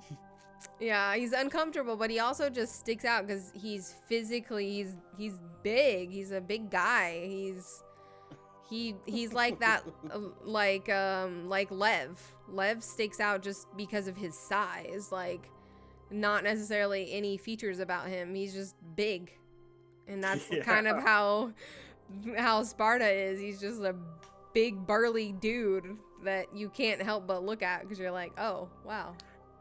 It's funny you say that because I thought it was gonna be hilarious if we did set up a meeting with Judith and we came as like thesis students and all of a sudden we have this tiny little college student and this giant ass dude standing behind her. I'm just like, I play football. And she'd be like, and you're a psych student? Yeah, he's actually very intelligent. He won't say much. That's how he's like one of those intelligence where they just like don't talk. Yeah, he just doesn't talk. He just observes. And then Nyx like glares at him. Don't fucking say anything. Just keep your mouth shut. You're gonna blow your cover as soon as you start talking. Poor Sparta. Everybody just thinks he's big and dumb. I love it. I mean, he hasn't exactly proven us wrong. I don't know if it would be But, dumb, but like, we need Alejandro, to spice things up. True. We need like a very like kind of naive and just genuine, like, big teddy bear guy that is not like, the smartest cookie. Like, it's fine. Like, it doesn't need to be. I feel like Steve's character has a lot of other great qualities that none of our characters have at all. agreed. So we need that. We need that energy too. Even though, like, I'm always like, oh my god, rip. It's gonna be now. It's gonna be now. It's gonna be a rip. And goodbye, Steve's character. It was nice to roleplay with you for now. And we thought you were gonna kill your character off at the beginning. Yeah. None of us were prepared. Sparta's actually the one that dies. You know who your character actually reminds me of, now that I think about it? He reminds me of Gimli from Lord of the Rings. Yes. Yes. Totally that character. Totally. Oh my god, it is. It makes is. all these dumb mistakes. Like, that. But it's just like a genuine heart and like Yeah. and soul, and like will fight like with all his might for like the cause and like his friends and whatever and loved ones. Yeah, absolutely. Yeah. Yep. As soon as I was talking about him being like big and dumb, I thought of Gimli. I'm like, oh, yeah, that's like exactly how he was. He would touch stupid things. He would do stupid things. He was loud and like, but he was wholesome and pure, and he, like you said, fought for his friends and was willing to lay his life down. So yeah, I feel like that's a good example of Sparta in our group. I agree. And Gimli is one of my favorite characters, actually. I love him. Also agree. I love all of the Lord of the Rings, but don't even get me started on that. So, Right. Both of my cats are named after it. Right, Duke? Fool of a Duke. Anyway. Oh, I love Lord of the Rings, and you have to watch the extended versions. If you don't, Yeah. what are you doing? I had all the extended versions. So that's all of them. Way too long to spend watching a movie, but every second of it is enjoyable. Let's see. I don't even know. I didn't have a lot of thoughts coming into this, surprisingly. I was like, I don't know what the fuck we should talk about. What have we talked about? We talked about favorite moments. Mm-hmm. I think shocking moments, I feel like we all kind of know. Like, yeah. We all know what was shocking of this episode was the whole tomb thing. Tomb ghostly Tremere thing. Maybe for sure. Most worrying moments? Worrying? Sure. Like character-wise, or just what was your character worried about? Colette was fucking worried about Imani. I can tell you that shit right now. Yeah, maybe both. Like what you were most worried about as a character, and maybe what you were most worried about as a player. Okay. I think I'll start it because I have an immediate thought. I was worried, and I'm actually also, I thought it was interesting that this didn't happen. That you guys were gonna follow the ghosts. I thought it was interesting that nobody followed them. You guys just let them leave, and nobody really paid attention. Didn't even know what the fuck they were at that point. So I actually thought about it. I was like, well, same. I'll just fleetness the shit out of this and just like follow them. But then I'm like, well, if they're ghosts and they're going through things, and like I didn't even think about the Tremere, right? Yeah. Like, I was going to, but you said they disappeared so fast across the street. I was like, well, yeah, we weren't meant to catch them, so it's like a fleetness moment. But yeah, that was one thing I was worried about it, in the sense of like, okay, I didn't really prepare if they followed them, so what's gonna happen now? So that was like me as a storyteller of like, oh wait, they potentially could follow these things and try and find them, and how is that going to look like? But then I also thought that it was kind of interesting that nobody did. But I think all of your characters were just like a little bit too shocked and didn't really know what to do. Yeah. And everybody was Yeah. just kind of like, okay, well, we're not dead and we're not possessed by those things, so we're just gonna let them go over there. Yeah, just let them leave, I guess, because yeah. We were more like, who are we gonna call? Ghostbusters. Yes. Yeah, I think that at that point it was like pretty evident that you guys needed somebody that knew a little bit more what was going on here, and you wouldn't be able to solve this problem on your own. 100%. So that's my worry as the storyteller, out of character. I was like, oh no. Abort. What about you guys? I did kind of touch on it earlier. Once all the Tremere showed up, I was so worried because we were like just moments before about to literally tear open the coffin. And I was like, what if we had tore open the coffin? They would not have been happy about that. Because they have to destroy the tomb, but they don't have to destroy the coffin. They can move the body. Right, exactly. So I think I was thinking about that after the episode was over. I was thinking if Sparta would have continued, like if Nyx hadn't have stepped in and been like, okay, like maybe this is too much, it's not opening, so let's just leave it alone.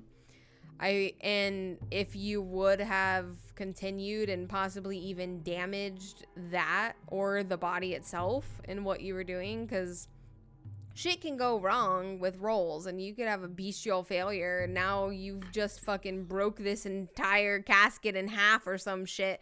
Like, you know what I mean? Like, it could go bad real quick. Yeah. And I was thinking, like, because I knew when they showed up what their emotions were conveying and why, but you guys didn't. And I knew that it wasn't from like a place of anger. It was a place of sorrow and sadness. But it would have been interesting if something would have happened to the casket itself or the body, because then they probably would have been a little bit more, it would have turned into anger, been like, okay. And when I saw that, I was like, thank God Nick said something and stopped me. Yeah, I do think that could have, I feel like that would have justified them being angry, because they weren't angry with you guys. That's not why they were upset. They were upset because they had to destroy their mother's tomb. Yeah. And that was upsetting to them. And they knew that it needed to be destroyed because the only way to get rid of a ward like that is to destroy whatever the object is. That's the only way it voids that magic. Yeah. So. But definitely that was the moment when I was just like, oh shit. That was your oh shit moment? Yeah. It's pretty accurate. Pretty justifiable oh shit moment, I think, for you and your character. I probably would have been like oh shit too. I think everyone was a little bit like oh shit in that moment. Yeah. And that's also why when Imani came up to us, he was like very, very nice and hi. Like, please don't kill me. You. You're so pretty. he not only was he worried, but I was worried at that point. What about Alejandro in that moment? Was he worried? I feel like he's the only one that I didn't get a good read on in that, like what he was feeling. So I feel like Colette hiding behind a tree is pretty clear. That bitch was scared. Alejandro was calm, and at the same time thinking to himself, I did not fuck up this time. This is all on him. So he wasn't necessarily worried because he thought, I didn't do anything wrong. They're not going to hurt me. Do jack shit. Okay. And I think the other thought that came across was, I mean, I pissed them off. You fucked up their mom's tomb. Yeah. This is much worse than what I did. True. So Alejandro wasn't really that heavy worried because, you know, he didn't do anything. He was just watching. And, you know, if they got kicked out of the city, he would be like, okay, Whatever. back to what I was doing. Guilty by association. Yeah. Jack shit. I didn't do jack shit, and that So basically, Alejandro had the moment that Colette had after you guys left with Lindsay, and she's like, I didn't do shit. Like, I'm not the one in trouble here. You guys are the ones that fucked up. Like, I still got a Pretty home to much. go to. So basically, that was Alejandro's Colette Yep. moment of like, wasn't me. I didn't do anything wrong. I'm not to blame. My hands are clean. I think you even probably tried to tell him multiple times not to do that. Everybody was like a little worried. Well, not everyone. I think Colette was really the only one that like supported him and touching it and stuff. But Yeah, like pretty much. Nix and Alejandro were kind of like, I don't think we should touch it anymore. Like, I think one of the thoughts, you know, Alejandro being Alejandro, as well, he was thinking like, we're one zombie away from Thriller music video right now. Listen, there's already enough weird Pretty shit. We're hearing chanting from voices from people we can't see. Like, That are not here. This wall bit that are this here, guy. aren't they here? Like, maybe we should stop touching things because touching things is what started all of this. yeah.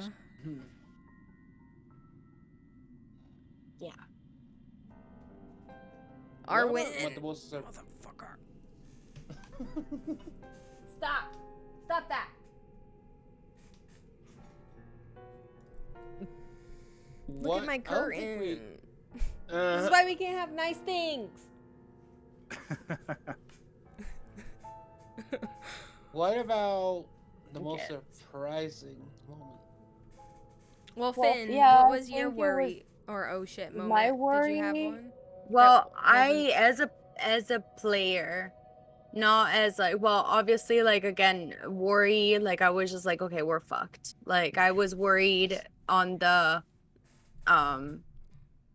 whole like ghost thing because I was like, I've played with ghosts before. They've mentioned them in the LA by Night, Mhm. and like I've seen the damage that they could do as far as like ghosts or like ghost entities and stuff, and like they can possess vampires too. Like if you Mhm. if a fucking ghost that is working for the fucking Inquisition or whatever like possesses a body of a vampire, like I was just like tripping at that point. That's why I was like, I don't even want to be here. I hate it here. Like, why are we here? Can we just leave? So like, yeah, can we just like go? Like, this is not a good vibe. So for me, I am not was getting worried. a good vibe from this, guys. Vibe Yeah. check. A vibe check not passed. It did not pass the vibe check for me. So like I was very worried in that moment, but once we figured out that it was once we figured out it was Tremere, it was better. No, it wasn't, because like I know I'm very aware also that if somebody can do that, then they have a high like level of disciplines as well. So, you know, something like the boiling blood could have very much been a thing. Yep. So yeah, I was just like, okay, well, cool. This is it. Like somebody will get like fucking possessed. And then I was like, well, cool. Like we have boiling blood Tremere enemies working with the fucking psycho purist group. So Awesome. yeah, that for me was like the main. That's real good news for you guys. Yeah. Mhm. Yeah, very, very perfect. I mean, fantastic. I mean, as a player, I'm excited, but as like a character, Not so excited. no, It's not something no, to be super excited about. no. But those are now also your enemy. Yeah. Yeah. And he might be an inside job. Yeah. We don't know yet. True. We don't know yet. Also, like, we don't know this. I don't think any of us really know this, but like there's different families of Tremere. And there are certain families that are good at quote unquote, others that are not good. They're like evil. Evil. They're evil. So there's also that. So it could be just like the quote unquote evil family of Tremere's like working with this cult as well. So who knows? Like it's but again, this is all knowledge that I have, Right. behind the scenes. I don't have any of this knowledge in game, so I can't really So in game, Nyx make is it just part like, of guys, yeah. no. I'm just gonna vote guys, no. I'm just Yeah. gonna vote no. And I'm can we just go gonna now? say fuck this. One thing also that I think is going to be really cute, because this is something that they do in LA by Night. Nelly G like makes everybody's like, if they need some like, oh, I need a harness for this gun or whatever, and we kind of touched on it of like Nyx like making everybody leather jackets and stuff. I think it's gonna be so cute, like just one episode like here's Nyx like making all like, Dress guys, up. we have a team jacket. Like, and she's like made boy. everybody like matching jackets. Like, like you're like fucking Power Rangers or something. I could see her doing that too. I could totally see her doing something like that. I already thought about stuff like that because like Colette was like, yeah, sure, I'll take clothes, and then like Sparta was like, yeah, like I definitely need a wardrobe, like I don't have clothes anymore, they're literally falling apart. And then Alejandro was like, no, fuck this shit, but like that didn't register into Nyx's brain, obviously, like it doesn't matter. So as everybody in her mind like needs a new outfit, so like it's definitely going to happen. Everybody needs a makeover.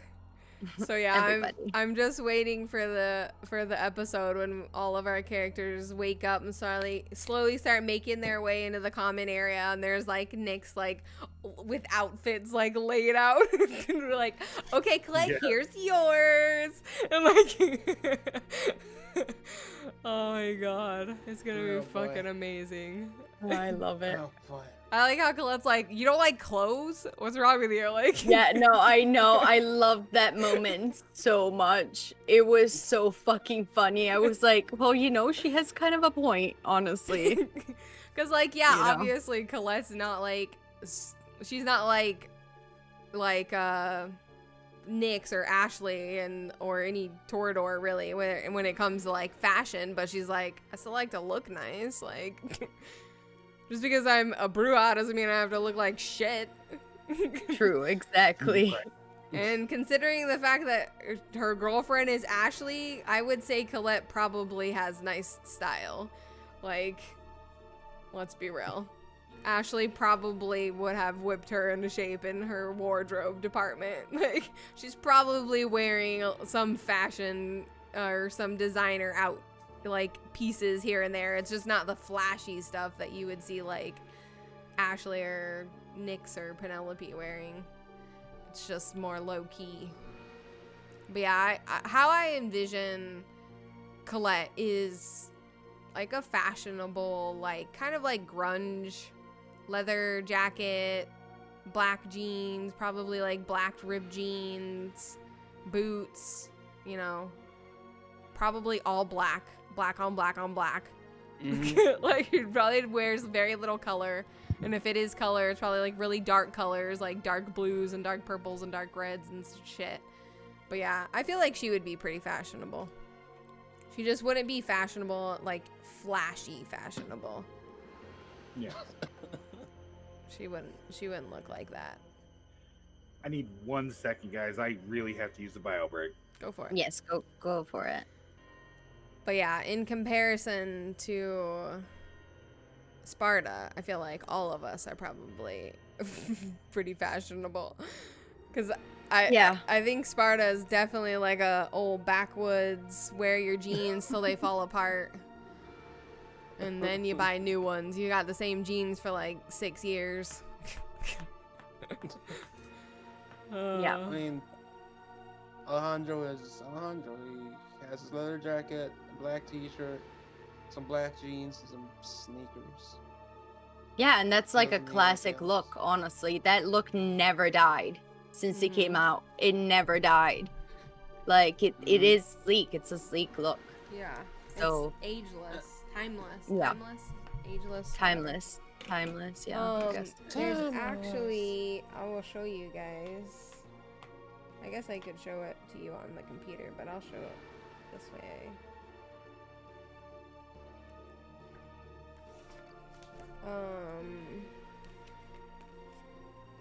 If I can find it.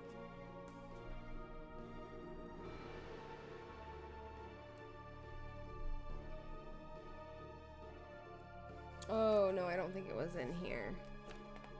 There was a picture that I found and I was like, oh, that is... When I was making all of these characters, I was trying to like envision what they look like. And I don't remember where I found that picture of like Colette, of what Colette looks like in my mind. I guess that's one character we didn't talk about last time. Mm-hmm.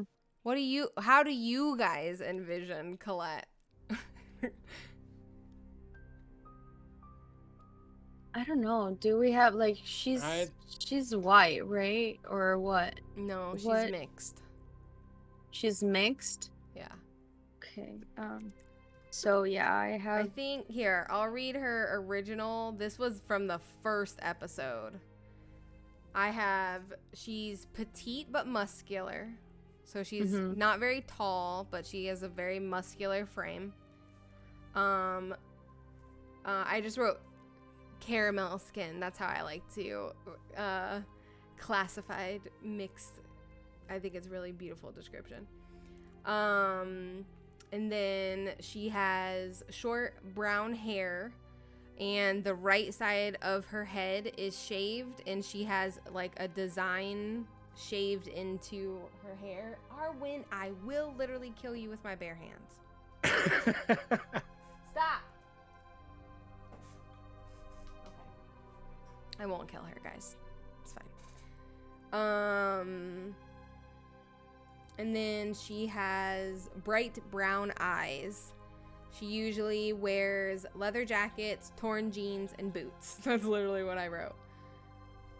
And then she does have tattoos on her right arm that you would see if she ever has her jacket off, but you haven't seen her without her jacket. So yeah, that's what she looks like.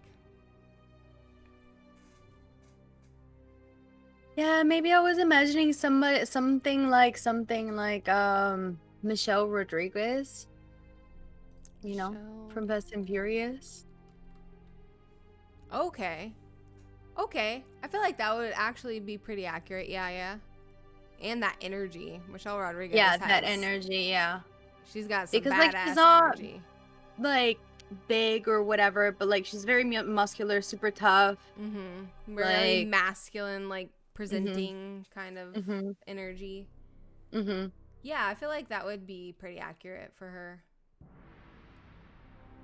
Michelle Rodriguez. Mm-hmm. Those are some badass vibes. I dig it. Accurate for Colette, I think. Yeah, something like that. Yeah, I as think- I'm looking through pictures, I'm like, I can totally see it. By the way, we're talking about how you guys envision Colette. Because we didn't talk about her last episode when we were talking Yeah, and I about... said Michelle Rodriguez vibes. I actually kind of pictured her like, what's her name? It's been a while since I've seen it. From the originals, the hybrid girl. What is her name? It's not Hope, Haley. It's Haley. I pictured her kind of like Haley. Okay. Like she's a badass that's not going to take lip from people. I feel like that could also be same type of energy. If you guys haven't ever seen that show, that's like that same type of energy that like Haley puts off of, like, don't fuck with me, very like masculine presenting energy.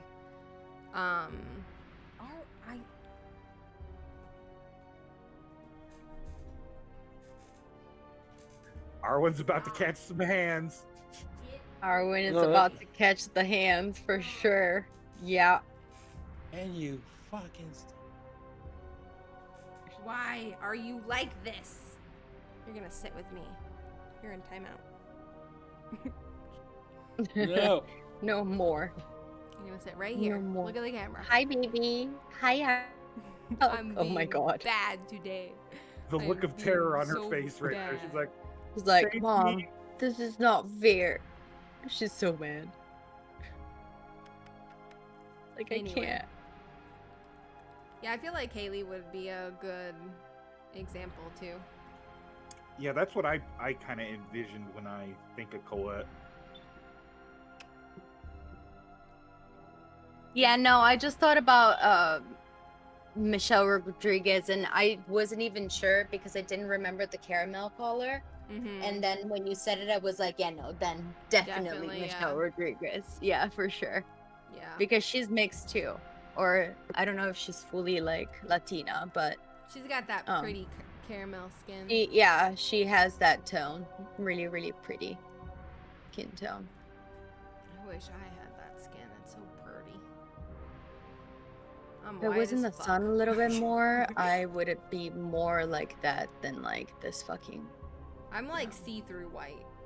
disgusting color right now, but it's fine. I'm gonna actually go pee-pees as well. I'll be right back. Okay. Go for it.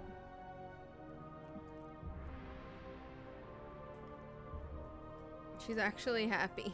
She's like laying her little head on my hand. She's like, okay, like, Mom, I'm sorry. I got what I wanted this whole time. My evil plan worked. I just wanted snuggles. Mwahaha.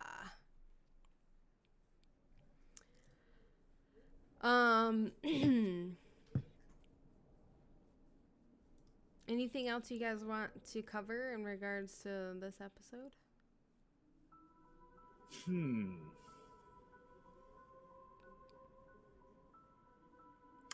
I will say I was very surprised at the beginning when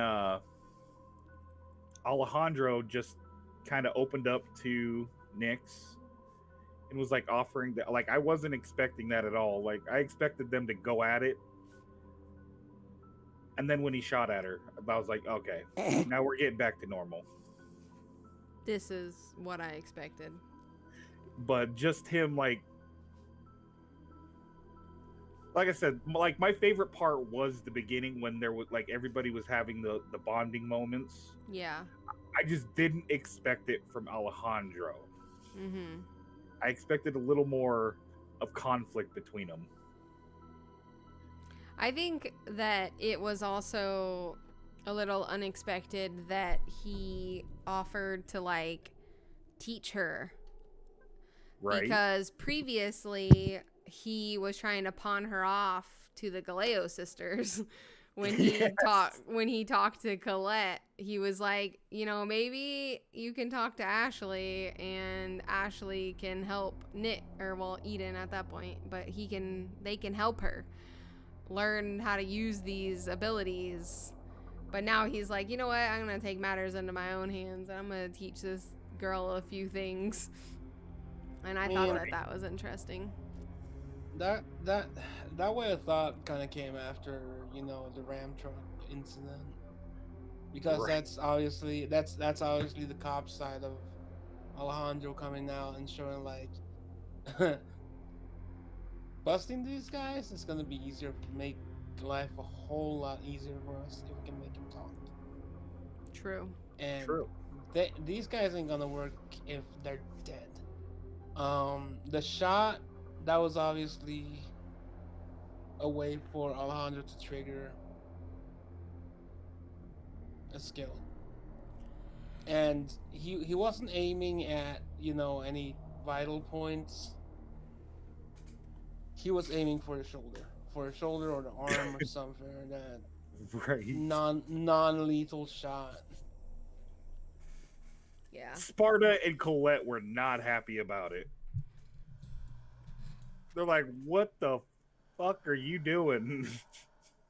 You gotta work you gotta work in unconventional ways sometimes. True. I mean, I think it worked because she actually by doing that, she actually discovered one of her other True. abilities that she hadn't discovered previously. So, I think it worked in the end. It was just not a expected way of going about that. So, everyone was like a little shocked. Tuke, leave her alone.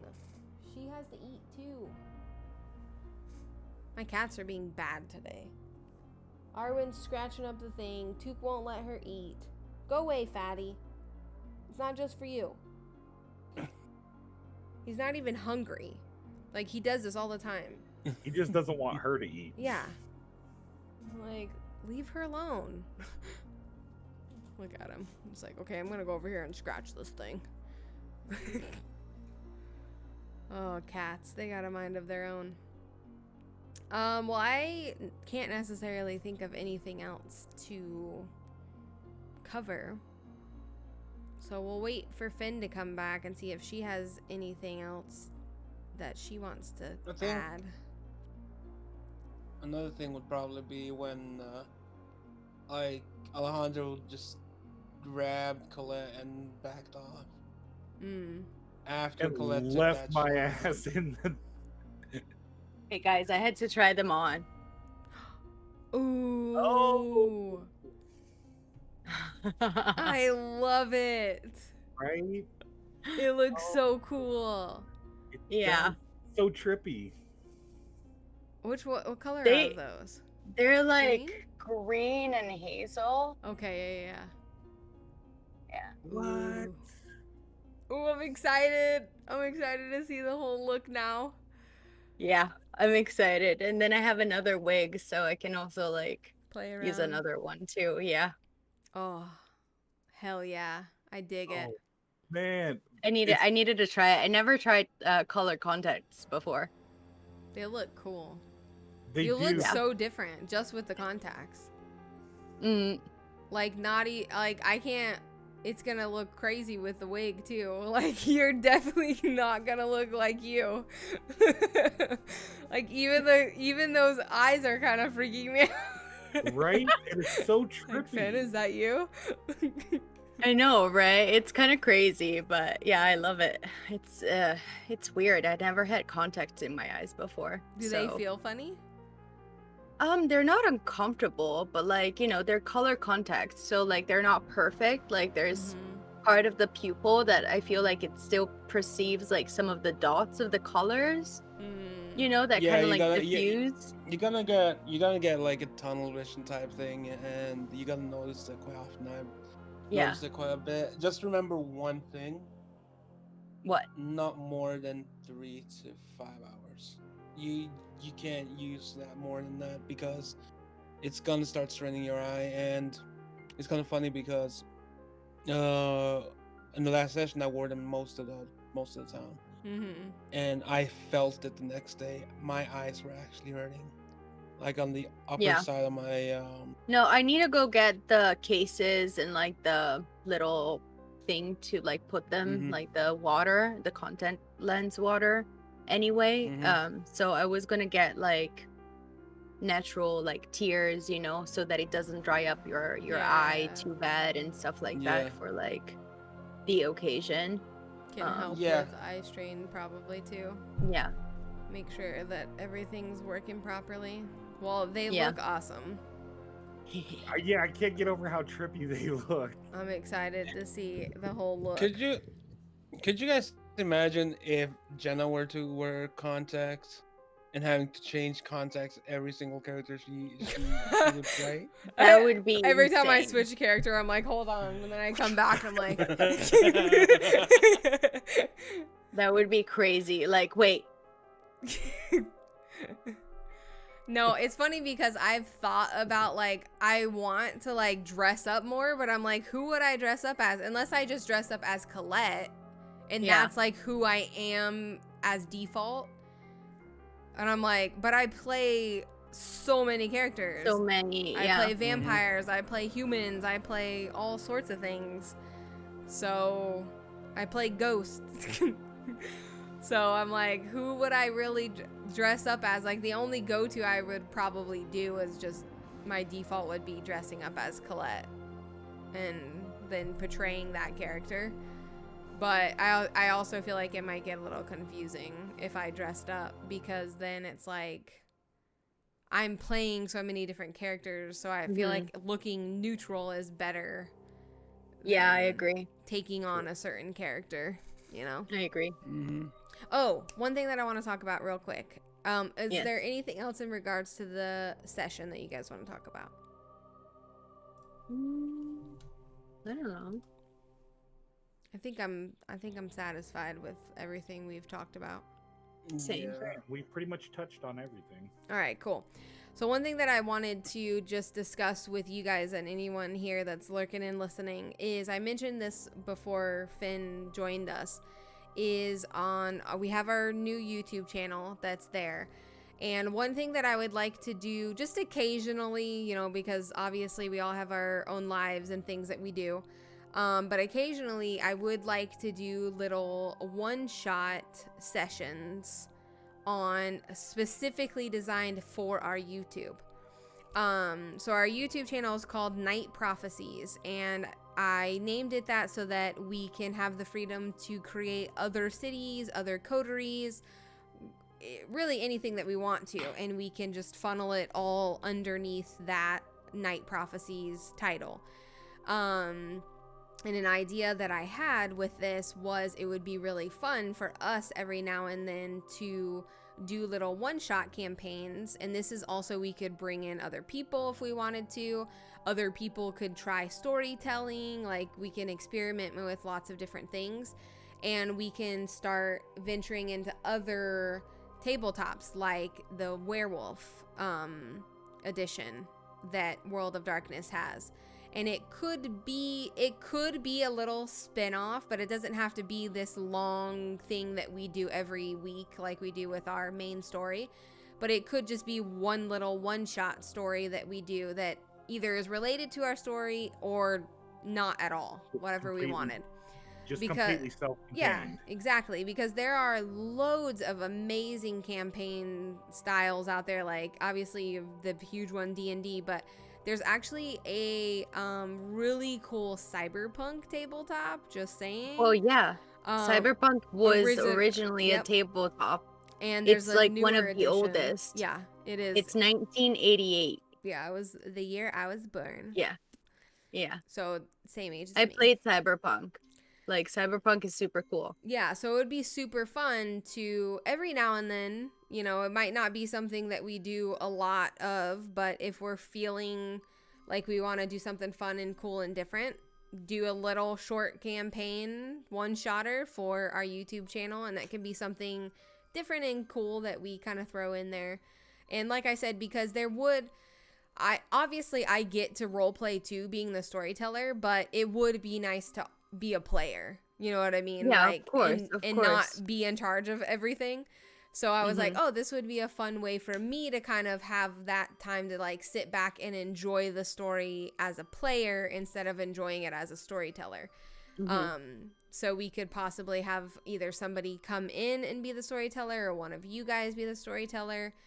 But yeah, so that's something that I'd like to try to do every now and then for the YouTube channel that you guys can look forward to watching, because it will be something different than the live story that we're doing as a whole with our campaign. But yeah, just things to look forward to. It would be fun. I love it. Great idea. Yeah, I thought Yeah. that it would be a lot of fun. It was like, all of us, I think, at this point really like roleplay in general. So it's not just confined to Vampire the Masquerade. You know, I just love roleplay because I love roleplay.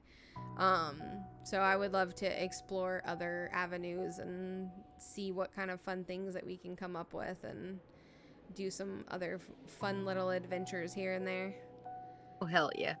So yeah. Hell yeah. I love It's it. exciting. I love the world of darkness. There's so much there too. Yeah, there is. And just in that, like, I've never gotten to play Fairy, the Changeling one, which is the fairies. It's literally like the fairies, but it's more like the grim, you know, fairies. Like, they're scary. Yeah. They're not cute. They're not cute. Like, there are some, yeah, they are darklings. Like, They're not like they're not Tinkerbell. human.